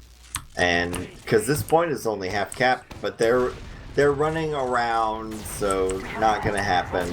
Ascent actually takes position in Garage in the meantime as well. And so we'll see. We do have both medics having survived enough to have 100%. The thing that's really sticking out about mids while we're here in kind of a stalemate position is that really early on, Badonsky is blowing up Habib. And no one is doing anything about it. They're just... Badonsky's just putting out the deeps, and then that's it. He does it, feather in his cap, and nobody does anything about it. They need to find an answer to this Devilman threat, and there we go. Bot mode's gonna go down again to Badonsky, just as we were talking. He kind of got stuffed on that left-hand side and ends up going down to a trap, so that was kind of just a soldier trade for soldier trades back and forth. We saw no actual frags coming out on the aggressors in that, so still back and forth. We are going to see if they want to do anything. Really, the ball's kind of in Froyotech's court because Ascent, there's only 4.5 minutes left on this clock. If they really wanted to, they could sit on mid for the rest of the game, play that Euro strat, and just drag it out. They're really not in any urgency here to push in. But, I mean, they could still go back and forth with this and do it. As Ascent, I would still keep pushing. As Yeah. Froyo, I wouldn't. I'd be done. Where we would bring the heavy out into yard and just sit here for the next 4 minutes and type things to the other team. Well, actually, a good frag by Banny on Durando. He trades for it, but probably shouldn't have got that one. Was allowed for it anyways. Blaze being pressured in by Yomps, and Yomps is gonna get that frag. So they've created themselves 2 picks into the Froyotech team. They are down 1 in Rando, but this is something that they can look to get aggressive with. They don't want to commit, and Course is in, looking to get some frags, but couldn't find anything. So this is just this back and forth we see on and on again. And Ascent as I said, don't have to take any real risks. They have the point advantage here. Obviously, if they see a good opportunity, they're gonna want to take it. Make an exchange. If you make it 3-1, that's much better than 2-1. Even if it's just the mental factor, a 1-point difference is certainly comebackable. 2 points, a little bit harder. I mean, obviously, Ascent got like 4 points in the second half of that second map, but Course is coming up on Spy, and this is their play for the last 3 minutes of the game. Yeah, here we go. Now, and something I want to point out, if you're a newer player looking to kind of learn things, that last exchange from bot mode where they bombed in, but bot mode cut them off. As a bomb comes in while I'm talking, but Melee gets air shot, air suspended by both scouts. Nothing happens. You didn't miss anything. But, bot mode cut off behind the bomber. So the bomber bombs in and bot mode bombs in behind him. That is the pocket play there. You want to trust in your teammates to stop the suicide play, but staunch the bleeding so that no one can peek in and spam. Because if the bomber does a good job and hits your medic a bunch, i.e. Shade, Shade has to look at that bomber. He can't be busy looking at choke. And if a rocket hits him dead on, as a spam rocket hits him dead on, that may cause a drop. So you've got to lock down that door so that doesn't happen. So that basically only Shade and the rest of your team have to just worry about the one bomber and not a ton of spam. Mela's in once again, but again just gets completely clobbered on. And I kind of like these bombs because it's really not giving Froyotech any suspicion that there could be a spy. They're doing a little bit of turning around, but it's not really like they expected. Although Course is in position, he's back behind. Shade's turning around a little bit now though. But Course hasn't been seen, he hasn't bumped anybody, hasn't taken any spam, so he's willing to just chill out. Pop Mode's putting the Z's in chat, so he wants things to move forward, but Corsa seems content just to sit here. Really, Shade's not playing a position that Corsa can get him from this angle, though. Yeah, it's a tough situation because they have a soldier in Blaze playing pretty far back on the right side, and I would almost prefer to go through Z on a spy play here. Oh, he got bumped. Eric just bumped him, and now they're gonna know about the spy play, so really unfortunate for them now. This is when they need to push. This is when they need to push Cornpop. Well, Mela tries it, but it doesn't make a difference. So now for Froyo, they're a 1-pick advantage and there's a spy on the field. If they push into mid right now, it could basically be a 6v4. And with, well, actually there's only a minute left on the clock. I don't know if they can actually make it to the enemy team's last, so that might be why they're hesitant at this point. Ascent really could just go for something crazy. The time is ticking down for them, and honestly, they don't have a whole lot to lose, but they're still just sitting on middle, Marxist.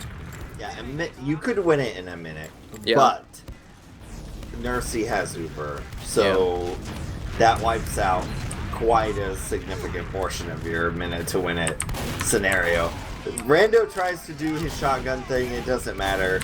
They bomb in, let's see, Nursey is gonna go down. Now, Froyo has very limited amount of time. They're also way back. Banny also seems to have crashed, but now he's back. Okay, so there he goes, he was floating through time and space. Nursey is dead. The spy is here, gets instantly killed. Banny continuing not to move and eating spam, but it doesn't matter. There goes your round. So a 2-1 to halftime. And yeah, chat acknowledging he nearly got the idle Banny stab, but it was pointless at that point. So here we are, a 2-1 halftime, Cornpop. Yeah, they did confirm that Banny crashed. It's a good thing it wasn't really in a important moment. After that fight, Ascent really just took it because there was 30 seconds on the clock and Froyotech had no hope of pushing back, so it was kind of that nothing to lose area. So Banny going down wasn't crucial. They won the fight that they needed to, and then after that, it's garbage time. Nobody can do anything. So Banny's left the game. They're going to be trying to get him back in, but a surprising result after this first half. I mean, we were all expecting, oh yeah, Snakewater, that's going to be raw Ascent's like best map against Froyotech. They'll take that easy. Then we come over to Granary. That's like Ascent's worst map against Froyo. This will be an easy Froyo map, and then Viaduct will be the tiebreaker. It still looks like Viaduct might be a tiebreaker, but the other two maps have been completely reversed. Yeah, we're all liars. So that's just what happens when you try to gauge outcomes off of a year of TF2 history. So I don't know, Cornpop, since Banny's gonna be gone for a while, I presume. Do we want to throw it over to our analysis guys? I don't think so. I think they probably are not expecting it, and I don't want to be rude to them. We could look at these stats, though, Marxist. You know, I Okay. love looking at stats. Yeah, stats are fun. I got a D+ in that class. Ooh. Yeah, Well, it was really great, though, because I had to beg the professor for a better grade. But here we go. Let's look at the stats. one thing I noticed kind of early on is that it's almost exactly even frags for Froyo and Ascent overall. 82 to 81. Ascent just barely edging them out there. And Froyotech actually winning in the damage overall battle. So it's interesting they were basically winning on the DM fights, it seems, yet still are losing at the end of this round. I mean, that can happen a lot of the time, too. If you're in a defensive position for a while, you're going to inflate your damage stats because you're killing the bomber. Mm-hmm. But we'll see. They are starting to ready up a little bit here. I do not see Banny back yet, though, so it's going to be a little while yet. One thing that might be helping Froyotech out with that beating Oh, Ascent there in he the is. damage numbers is that they have two players tying for top DPM in the server, Habib and Bot Mode, both hitting 283, and that's really good to see from your Pocket Soldier and Demoman. Oh, yeah. And this map, traditionally, things have changed a little bit. Traditionally, this was the one map the whole season where the roamer got to maybe possibly top damage.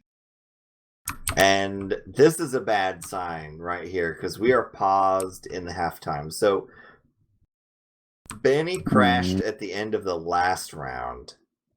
They didn't really care because there wasn't enough time to win a map. Mm-hmm. But now we're paused again. So I believe perhaps he may have lost. Yeah, they're letting the player back in. So on the bright side, this half starts within 2 minutes. Yes. But on the downside, someone's gonna crash. Yeah, I would expect to see, like, just because Banny already had, it wouldn't surprise me if maybe Banny doesn't show up to this first mid because he's not in the game. I mean, it could be anybody. Habib is known to have occasional internet issues, so I think if you're Froyo, you'd rather have Banny not show up to mid than Habib. Yeah, if Habib doesn't come, you gotta run the fruit vendor strat. And if it's just Banny, then you go for the med and see what happens. That was usually a lot of teams just don't go if somebody crashes, but usually I figure if you do a 4-man sack for the med at mid, good enough, right? Yeah, you may as well just go for something. As long as you keep Shade alive, he can get back and build up with the respawning Banny, so it's not the end of the world for you. You basically don't lose anything except for what you were already going to lose. Yep, so we're just waiting this one out now. But it should start soon, because our players are moving around, so We'll see. The last time we went to mid, Ascent has very heavily favored the right side, which, in my opinion, is the superior way to go. The reason being that when you come out of the right side door, the point is extremely close. You're perhaps a second away from it. And a soldier can rocket jump off the wall and end up, on the other side of the mid immediately.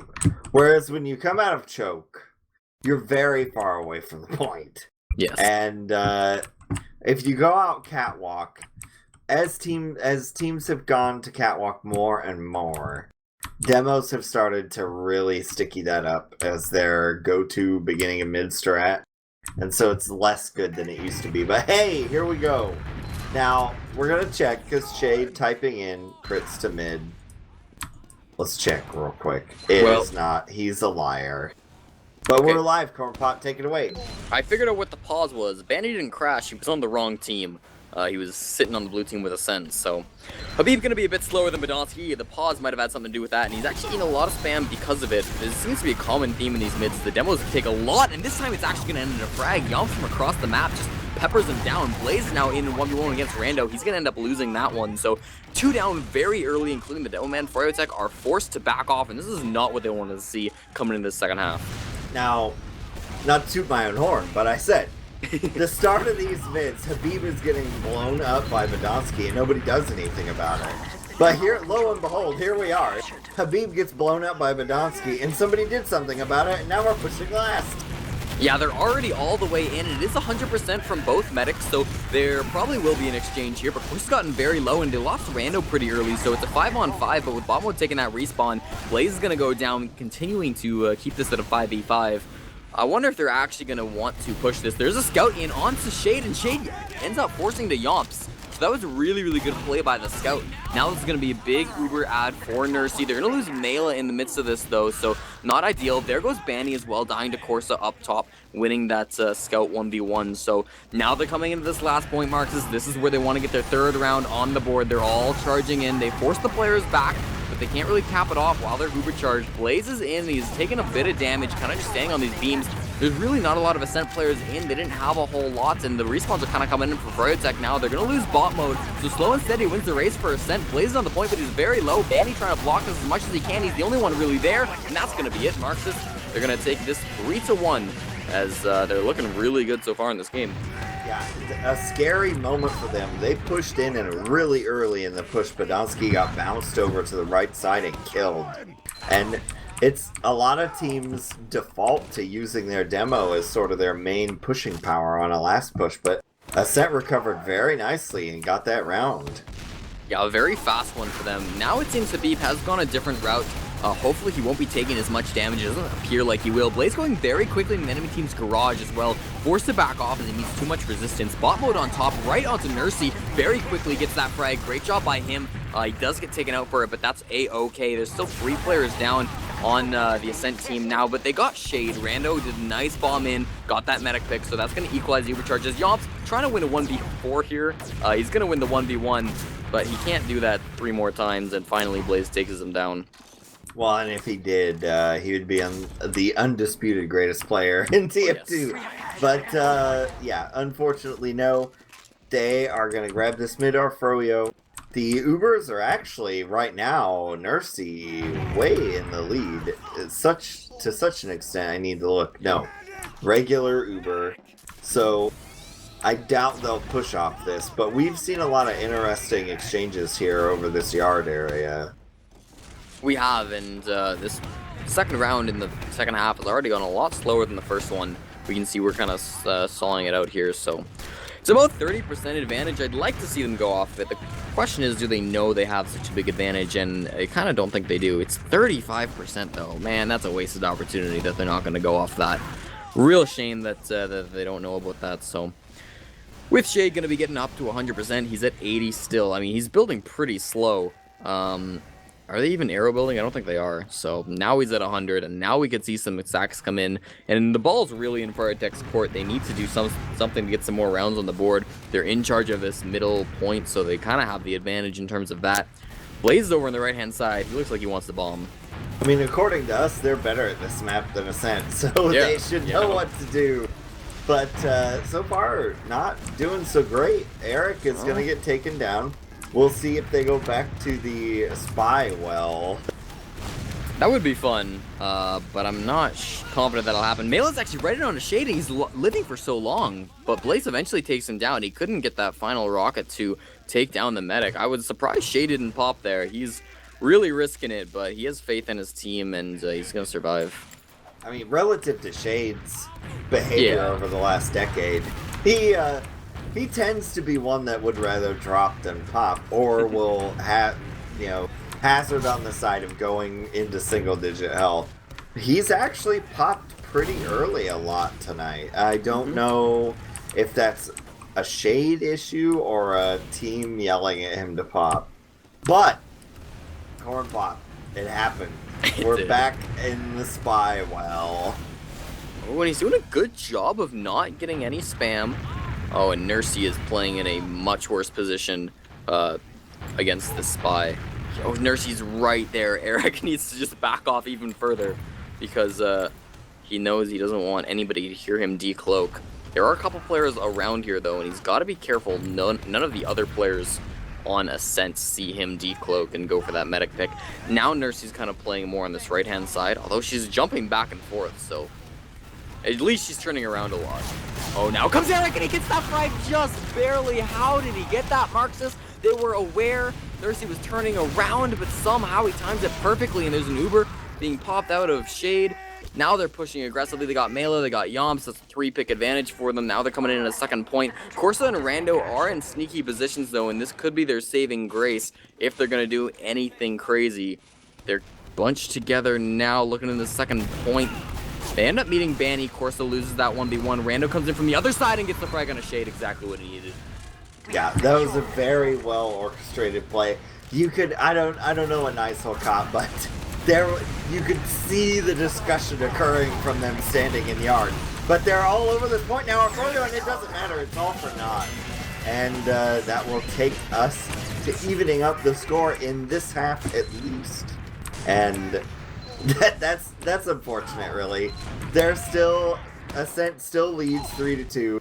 But it was neat to see the scout and the soldier and randos just standing there, talking to each other about what they were going to do. It worked perfectly, and it didn't make a difference. So a big spy play from Eric is going to bring Froyotech closer to tying this game up. They only need one more round. Charge shots being thrown across the point, and it's a big bomb by Rando in onto Shade. Gets Shade so low and does get the third rocket to get that frag. So a lot of frags. Habib as well goes down to Rando. He had a really good mid so far. There's another soldier in bot mode, but he didn't get anything. And Habib throwing out the NS. Nice shot into chat. Giving some respect. Froyotech's back on second. Yeah, sometimes you get blown up. And when you get blown up especially well, you got to give that NS credit to your killer. So here goes Ascent. They're going up top, actually, which sometimes is pretty risky. Rando kills himself. You can say that's bad camera work, but I'm pretty sure none of us saw that. No. I don't know how or why he killed himself, but he sure did. And there's Eric on last as Heavy, running Natasha. Banny is on the 7th player. Let's take a peek at the birth of Banny's baby. It is a 2nd level. It's a teenager. Blaze is going to go down. The Uber is popped. That gun is still alive. Now it finally falls. They're 1-for-1, but Badonsky dies super early again in this push. We've been here before. Habib is going to go down, but it's just Mela and Nursey. There's a Natasha Heavy on the other side of that, and it's going to be a 0. Yeah, they're all gonna die. And I think the big things in that was Badonsky not getting flashed and ending up dying really early. And Banny as well getting a flanking, hitting some nice meat shots to get 2 frags in that, including onto the medic. So once those 2 things lined up, it was basically over for that push. And now there's a fight in middle going on. I think Ascent aren't really in this, but they want to at least get some damage down to Shade. Shade is forced to pop it off as Yomps was really aggressive onto him. They're going to get the frag on a Rando as well into Garage. But this is still looking like Ascent coming out on top in the middle of this one. They're back on their yard, which isn't ideal, but they have a huge Uber charge advantage, Marxist, and that's what they wanted. Now they're going to be able to push right back in the middle as soon as they get 100%. Oh, yes. And you'd almost want it to roll a little bit earlier. They did have a player advantage. Here we go. So they're starting the process now. Unfortunately, we have a scout that's being super hard baited. Nursey, though, gets really beat up. Is going to get the Uber, though, anyways. So everything turns out okay. But Badonsky, this is turning into a theme. Badonsky, the first to fall. You do not want that. And now their Uber advantage is gone. It's wasted. Because you really can't push without Badonsky. I think they might want to anyways, so they're all going up top, and here they go. They're in on this middle point. Nursey's committed. They pop it off. 75% from Shade, so this is very doable. They get the demo man. That's a really big one to Habib. Still in garage, but they're not chasing any harder than that, and that's going to give the ball right back to Froyotech with Shade just reaching 100% now. They're going to want to come back in immediately. Ascent know this, though, and they're playing in a fairly passive position. They want to force off Shade. They do pop it off with Cherry to Uber. Rando bombed him pretty deep. Mail is back there as well. They got the frag on a Blaze, and this is actually a great play by Ascent. They managed to keep their players alive. They managed to force off Shade, and they're back in the Uber advantage position. They need to stay alive for about 50% more, though, because if they lose their medic, this is, kind of a bad position for them. Watch out for Corsa. Yeah, the frag onto Habib was a complete game changer there. Had it not been for that frag, we would be in a very different position. Corsa is going to get blown up as he tries to do anything at all, and just kind of runs in here onto mid. Nursey is in the Uber advantage position, but they're behaving as if these Ubers are much closer than they are. And I don't know if that's a lot of respect for Shade, or because arrow building does wacky things to the Uber percentage, they just assume that Froyo are doing it too. Kind of unfortunate there. It's another Uber advantage just slipping away because they're not confident that they actually have that big advantage. But I mean, it's invite grand finals. You got to show some respect, and that's kind of how the game's going to be played. Blaze is in a position to bomb in. He does a really high one right on top of the soldiers, and he gets piped down by Badonsky, so nothing great from him. His body flops to the ground, and this is now an opportunity for Ascent. They can throw a player in. It's going to be Mela who's getting in this middle point, but completely shut down. Eric gets the final frag onto him in the air, so soldier for a soldier trade. Nothing out of the ordinary. Marxist doesn't manage to get anything, but we're still in this yard area, and now Eric is getting in behind, it seems. Going hard left. I'm surprised more people didn't go, because it was basically only Yomps over there. But they chose not to go with that one, and we'll see if the counter set comes out. It's for Ascent. Now, we are burning a lot of clock in this round as well, which, if you're Ascent, good. Yeah. And really, they don't have to push. It's on Froyotech to tie the game at this point. There's 17.5 minutes remaining, so still plenty of TF2 to be played. But I wouldn't be surprised to see this one go to time instead of 5 points. As we see, well, they're still trying to poke in. Ascent's pretty passive. Nursey seems really afraid of a spy that doesn't exist. She's got her back to the wall. Blaze kind of jumped in, but got denied really early. Badonsky ends up getting the final frag onto the bombing soldiers. So once again, this is an opportunity for Ascent. They can send in a player. It's going to be Yomps, who got completely clobbered on by Habib. Wouldn't be surprised to see him come up on Spy or Sniper. And Ascent are still winning. True. So, and they're on second. Here comes a bomb. This may change the game here. Whoa! His bomb mode lived a lot longer. The weird angle of the rocket bounced a lot of players up with him, but he still fails. Yeah, Yomps is going on to the Spy, so who called it? Ascent wants that extra round of padding. Which is fair, and you know, spy play, it can be kind of risky, but at the same time, it takes a long time, you know, to get that Yomp spy in. It's worked it's worked once really well on this point already for the opposite team, though, and so with Yomps in a good position, I mean, I kind of like this play. It's gonna take a while, which is good, and if he dies, I mean, it's just a player down. You're just losing a scout, which isn't the big deal, but look at his position right now. He could almost have gotten in on Shade. Shade wasn't really far forward enough to do that, but it's another Blaze bomb in on the other side of the map. He throws the medic up into the air, but Nursey clearly avoiding that air shot, and she's going to be fine as Rando neutralizes the threat. Ooh, he just got bumped. Oh, nobody saw him. Nobody noticed Cornpop, so... Oh, that was a bad comes, decoy. yeah, he's toast. No. Habib gets that final frag on him, so that's why there was no soldier bomb in. Froyotech had to be a little curious of why there was no counter aggression from Ascent, but now they know, and now with this one pick advantage, they have an opportunity to stock somebody in, or just go for the push if they really want to. I mean, it's been a while. There's only 4.5 minutes left before we reset and do a mid fight. Blaze is actually in and dies to Corso though, so that was their play. Didn't work. Yeah, a solid attempt. Yeah. As Ascent, you're winning. I'll try to explain this mentality here. You're winning right now. Whoa. Melee goes in, gets blown away. Both scouts again. You're winning in this match. You have a respawn disadvantage on second, and if you screw up, you're on last.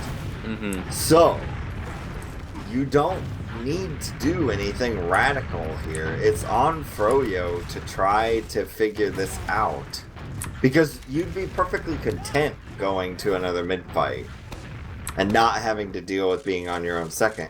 So here goes Eric playing Secret Agent Man. Oh, he eats a pipe right to the start. Damn. Bottom posts the classic "What is this land?" finals. So if you're not a regular player of TF2, whenever someone is being really slow in scrims, when they have a case of the slows, Cornpop, you type in "What is this land finals?" Is this ESEA land finals? Well, it's ESEA invite finals. We may not still be on land, but I mean, if you're gonna do the try-hard, stupid strats, you've got to right now. There's no reason not to.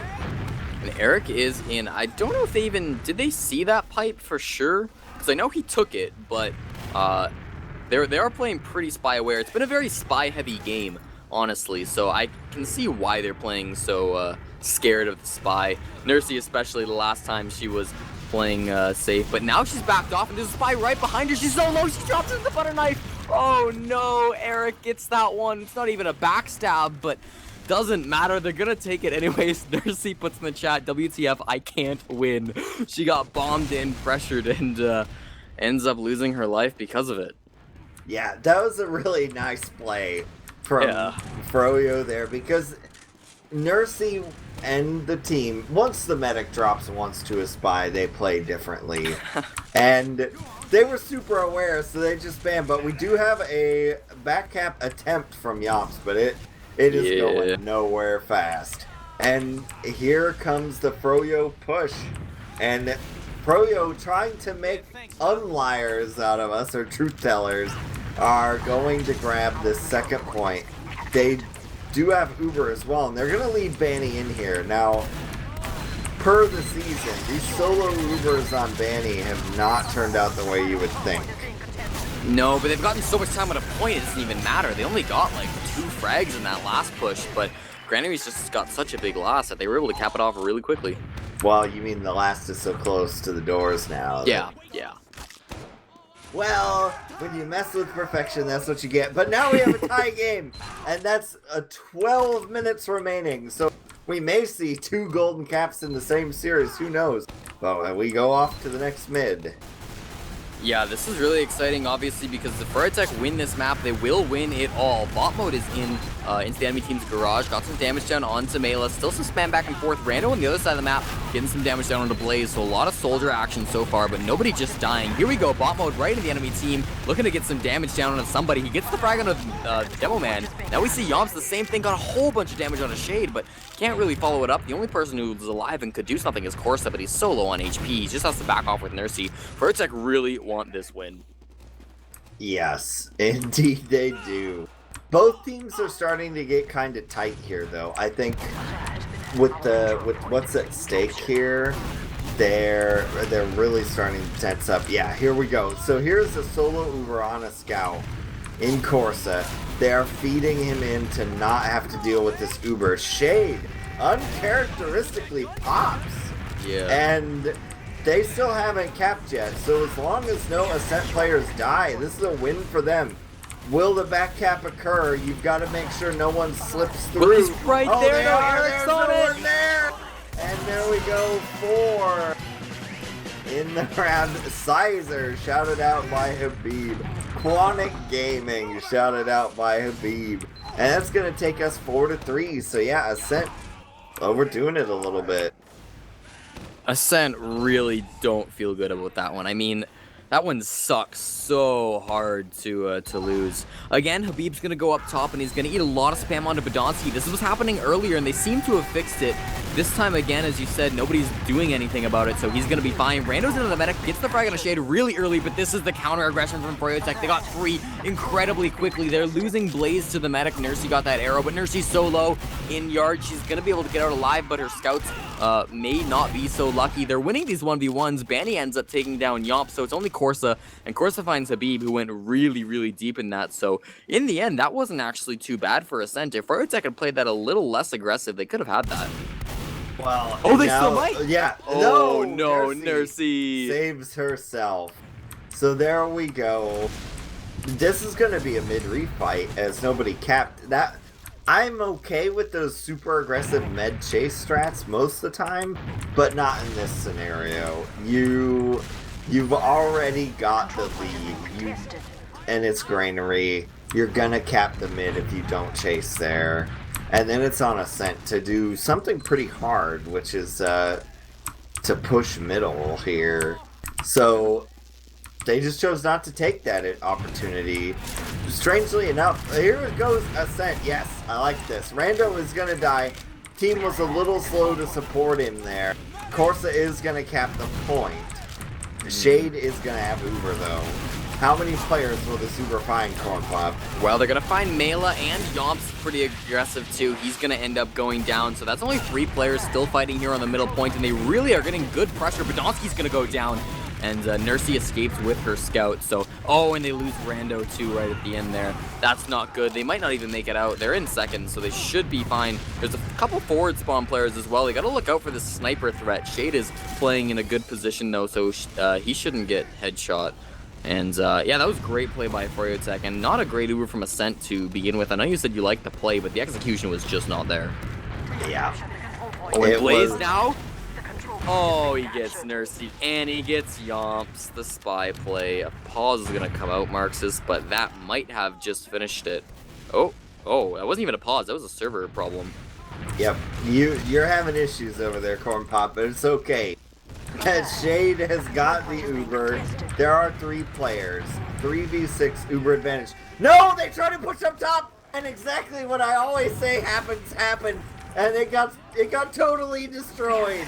So the thing is, when you try to walk across the pipe, this is partly why we don't play Yukon anymore. A lot of people say to me, Marxist, why don't we play Yukon anymore? The problem is the only good way to push is off of a pipe. And when you're standing on that pipe, if a soldier shoots you in the feet, you're screwed. Like, your whole career is over. And that's exactly what happened to Froyo there. They had a 3-player and full Uber advantage, but because they chose to go up top, they got bounced around by spam, and it's over. And Ascent are pushing back in now. Yeah, there's no real back half threat right at the moment. Shade still hasn't popped. Rando got in, but with that shotgun, he wasn't able to do a whole lot. He wasn't landing those shots he needed to, and now this is the collapse from Froyotech. They're looking to end the game right here, Marxist. There's a level 3 sentry gun that they got to deal with, and they're going to get the frag on a Yomp. So 3 players down on the side of Ascent. Ben's got a couple of seconds onto that point. Finally, the gun goes down, and Froyotech are in a lot of trouble, but they're getting these frags now, and they're pushing forward. It's only Badonsky here. Rando's going to come up off that respawn to try to block this point. He's trying to eat some arrows from Nursey, but Nursey can't hit them, and that's going to be the game. Marxist, that was a very, very fast grand finals compared to last year's or seasons. Indeed it was. So your season 25 champions are Froyotech. We had many opportunities for a replay of last season where we would be up until 5 a.m. casting, but not so tonight. So It is over. Froyo are your champions. Somebody somewhere in the world is playing the particular Queen song. But do we want to kick it to our analysts real quick here to get some kind of closing words? Yeah, I think we are going to send it over to the analysts. So, Jarett, if you'd like to talk a little bit about this match, and then I'm going to try to get us an interview. I don't know if it'll happen. I think the mids were pretty back and forth, especially in like the first half. It allowed the first half to, even though Ascent was just barely winning, like it's just barely. It was like a 1-2. The second half is where a lot of Froyo really shine, and they were able to take a lot of the rounds. Obviously, I think the biggest thing was Froyo's risky plays into like trying to break the mid-second stalemate. And by having like Eric do those spy plays with Blaze bombing in, because if those fail, then you're down 2 people trying to hold your mid, and you're probably just going to lose the point immediately. So something that I talked about before the game started was I didn't really have like tons and tons of faith in like the way that Ascent was going to hold their own second during the stalemates. And even though they didn't do like Froyo didn't do exactly what I thought they would in terms of trying to break them, it still like kind of still rang true, I think, where they weren't totally prepared for whatever Froyo was gonna throw at them, and like trying to send Blaze in to like take down Nursey. So I'd put a lot of the props towards like the riskier plays they did in this map compared to like playing super safe on Snakewater. Yeah, Froyotech was definitely had the advantage in terms of breaking stalemates. Whenever they broke stalemates, Froyotech, they always had, it seems, the fight go their way. And a few people that I want to point out, Rando on mids had some incredible mids, like really, really, really good mids, killing like 2 people with a bomb and 2 rockets just hitting 2 directs. Eric also had a lot of clutch plays. He got the back cap to win the map, last map. He got a back cap to give his team the 4-3 advantage this map. In general, he also did a good job of just playing scout. He played his role very well, and it was very impressive to watch. Badonsky on mids also did a lot of damage too.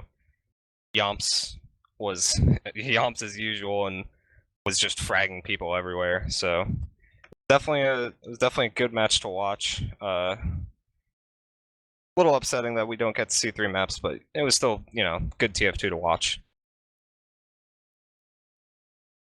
Yeah, just sadly in the end they couldn't pull it out.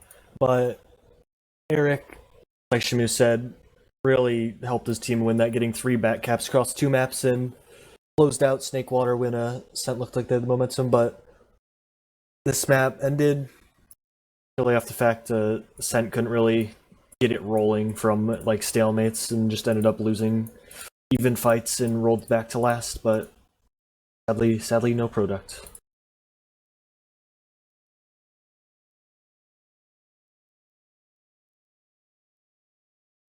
All right, well, I think we do have some players in for the interview, so I'm going to start dragging in the players now, and we can talk with them a bit.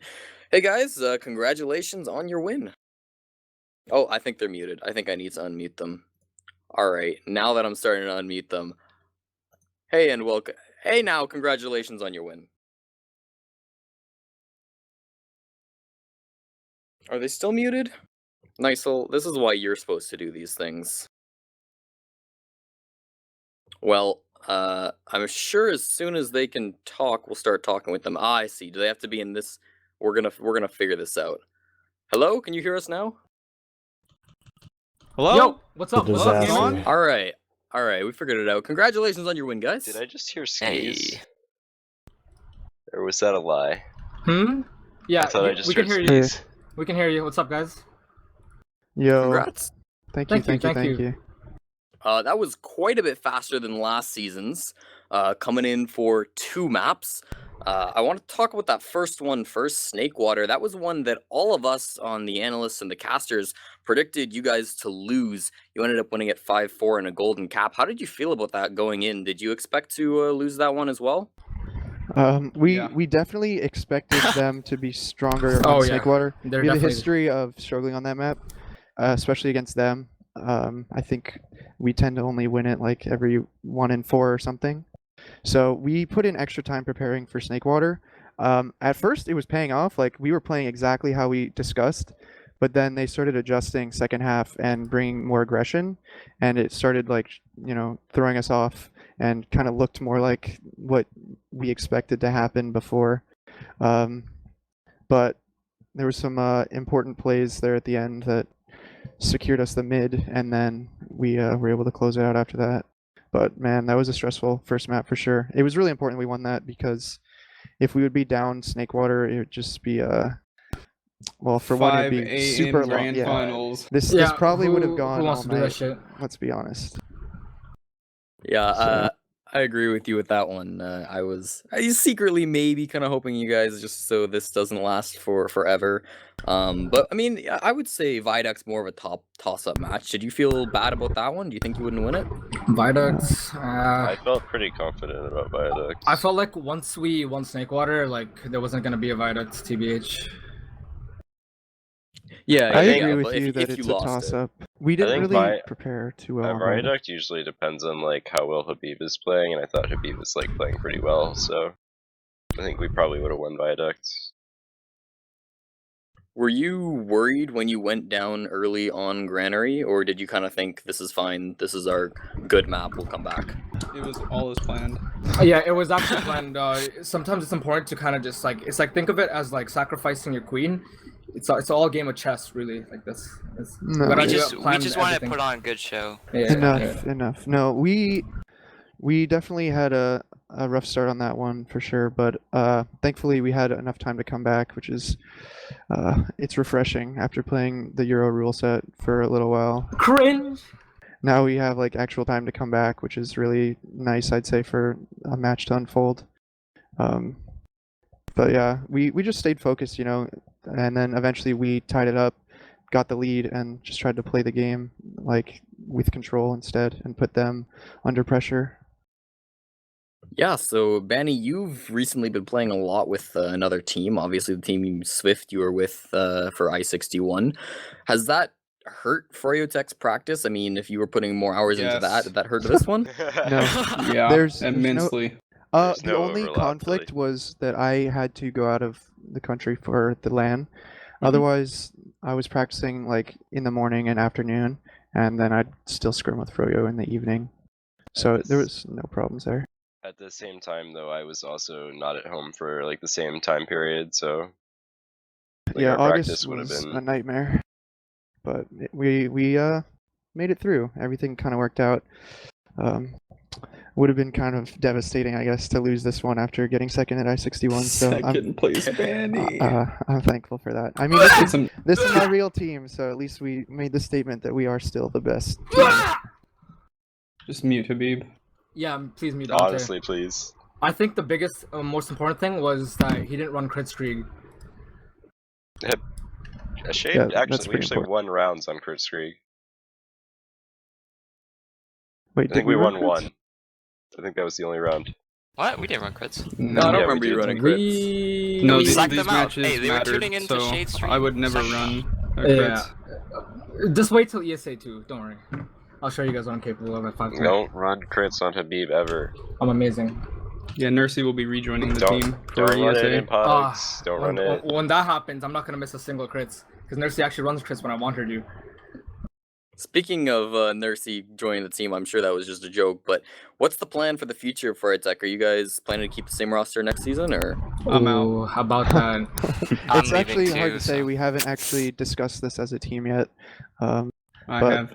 we'll be talking it over in the next few days. But hopefully we can have a roster and Invite will, still be competitive next season.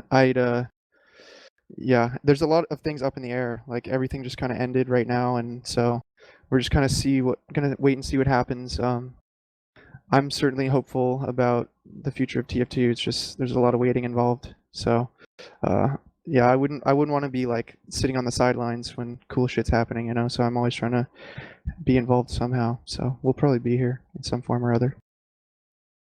All right, and how are you spending the fat invite check you just won? Ask us in like 3 months when we get it. You mean But, That's 6 uh, less months? than a third of a year. Yeah. Yeah, well, I just upgraded my computer. I bought a bunch of new computer stuff, so I'll probably be building that soon. So I guess a lot of it's going back into those costs. I will be saving the money like a good child. Yeah.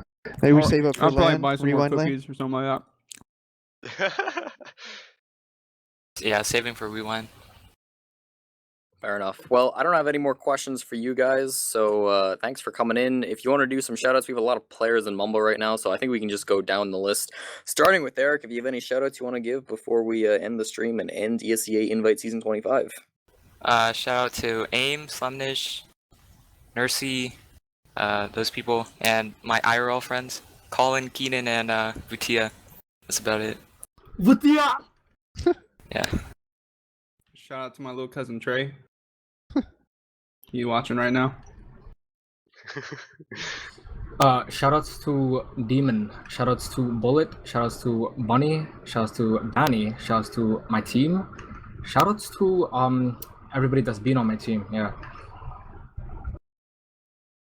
Yeah, shout out to you guys. Thanks for running the casts all season, and to everyone who watched. And also thanks to Purple Shirt for playing earlier this season. And of course, an extra thanks to Bot Mode for stepping in and taking us all the way. Oh, yeah, Demon is goldfish, by the way. Hey, Luke goers never lose. Yeah, the goers. It's Bot Mode's first championship here, so. 3's the magic Pretty number. awesome. I'm quite happy. Words cannot express. Yeah. I do want to give a shout out to Nolan and the Jeffrey, and also a super special shout out to the TFT community for just being awesome and playing this game that I love so much. Yeah. Oh yeah, and shoutouts to Pussy Marijuana. All right, well, thanks for Alright. coming in, guys. Family show. And that was Invite Season 25 of ESEA. We'll be back for Season 26, assuming it happens, assuming the game doesn't die. We'll be right back here on Team Fortress TV covering that. So thank you all for tuning in over the season and for this grand finals. Hey, My shout name's out to Random Cornpop. Cookie 12. Shout out to him. That's We've my had person. Marxist and Roe casting with us. Nicell has been on production. Of course, our analysts coming in tonight doing the work. Shamoo, Marmaloo, and Jarett. Thank you guys all for coming in. And yeah, we'll see you next season. Yeah, shoutouts to Jarett, yo. You're awesome.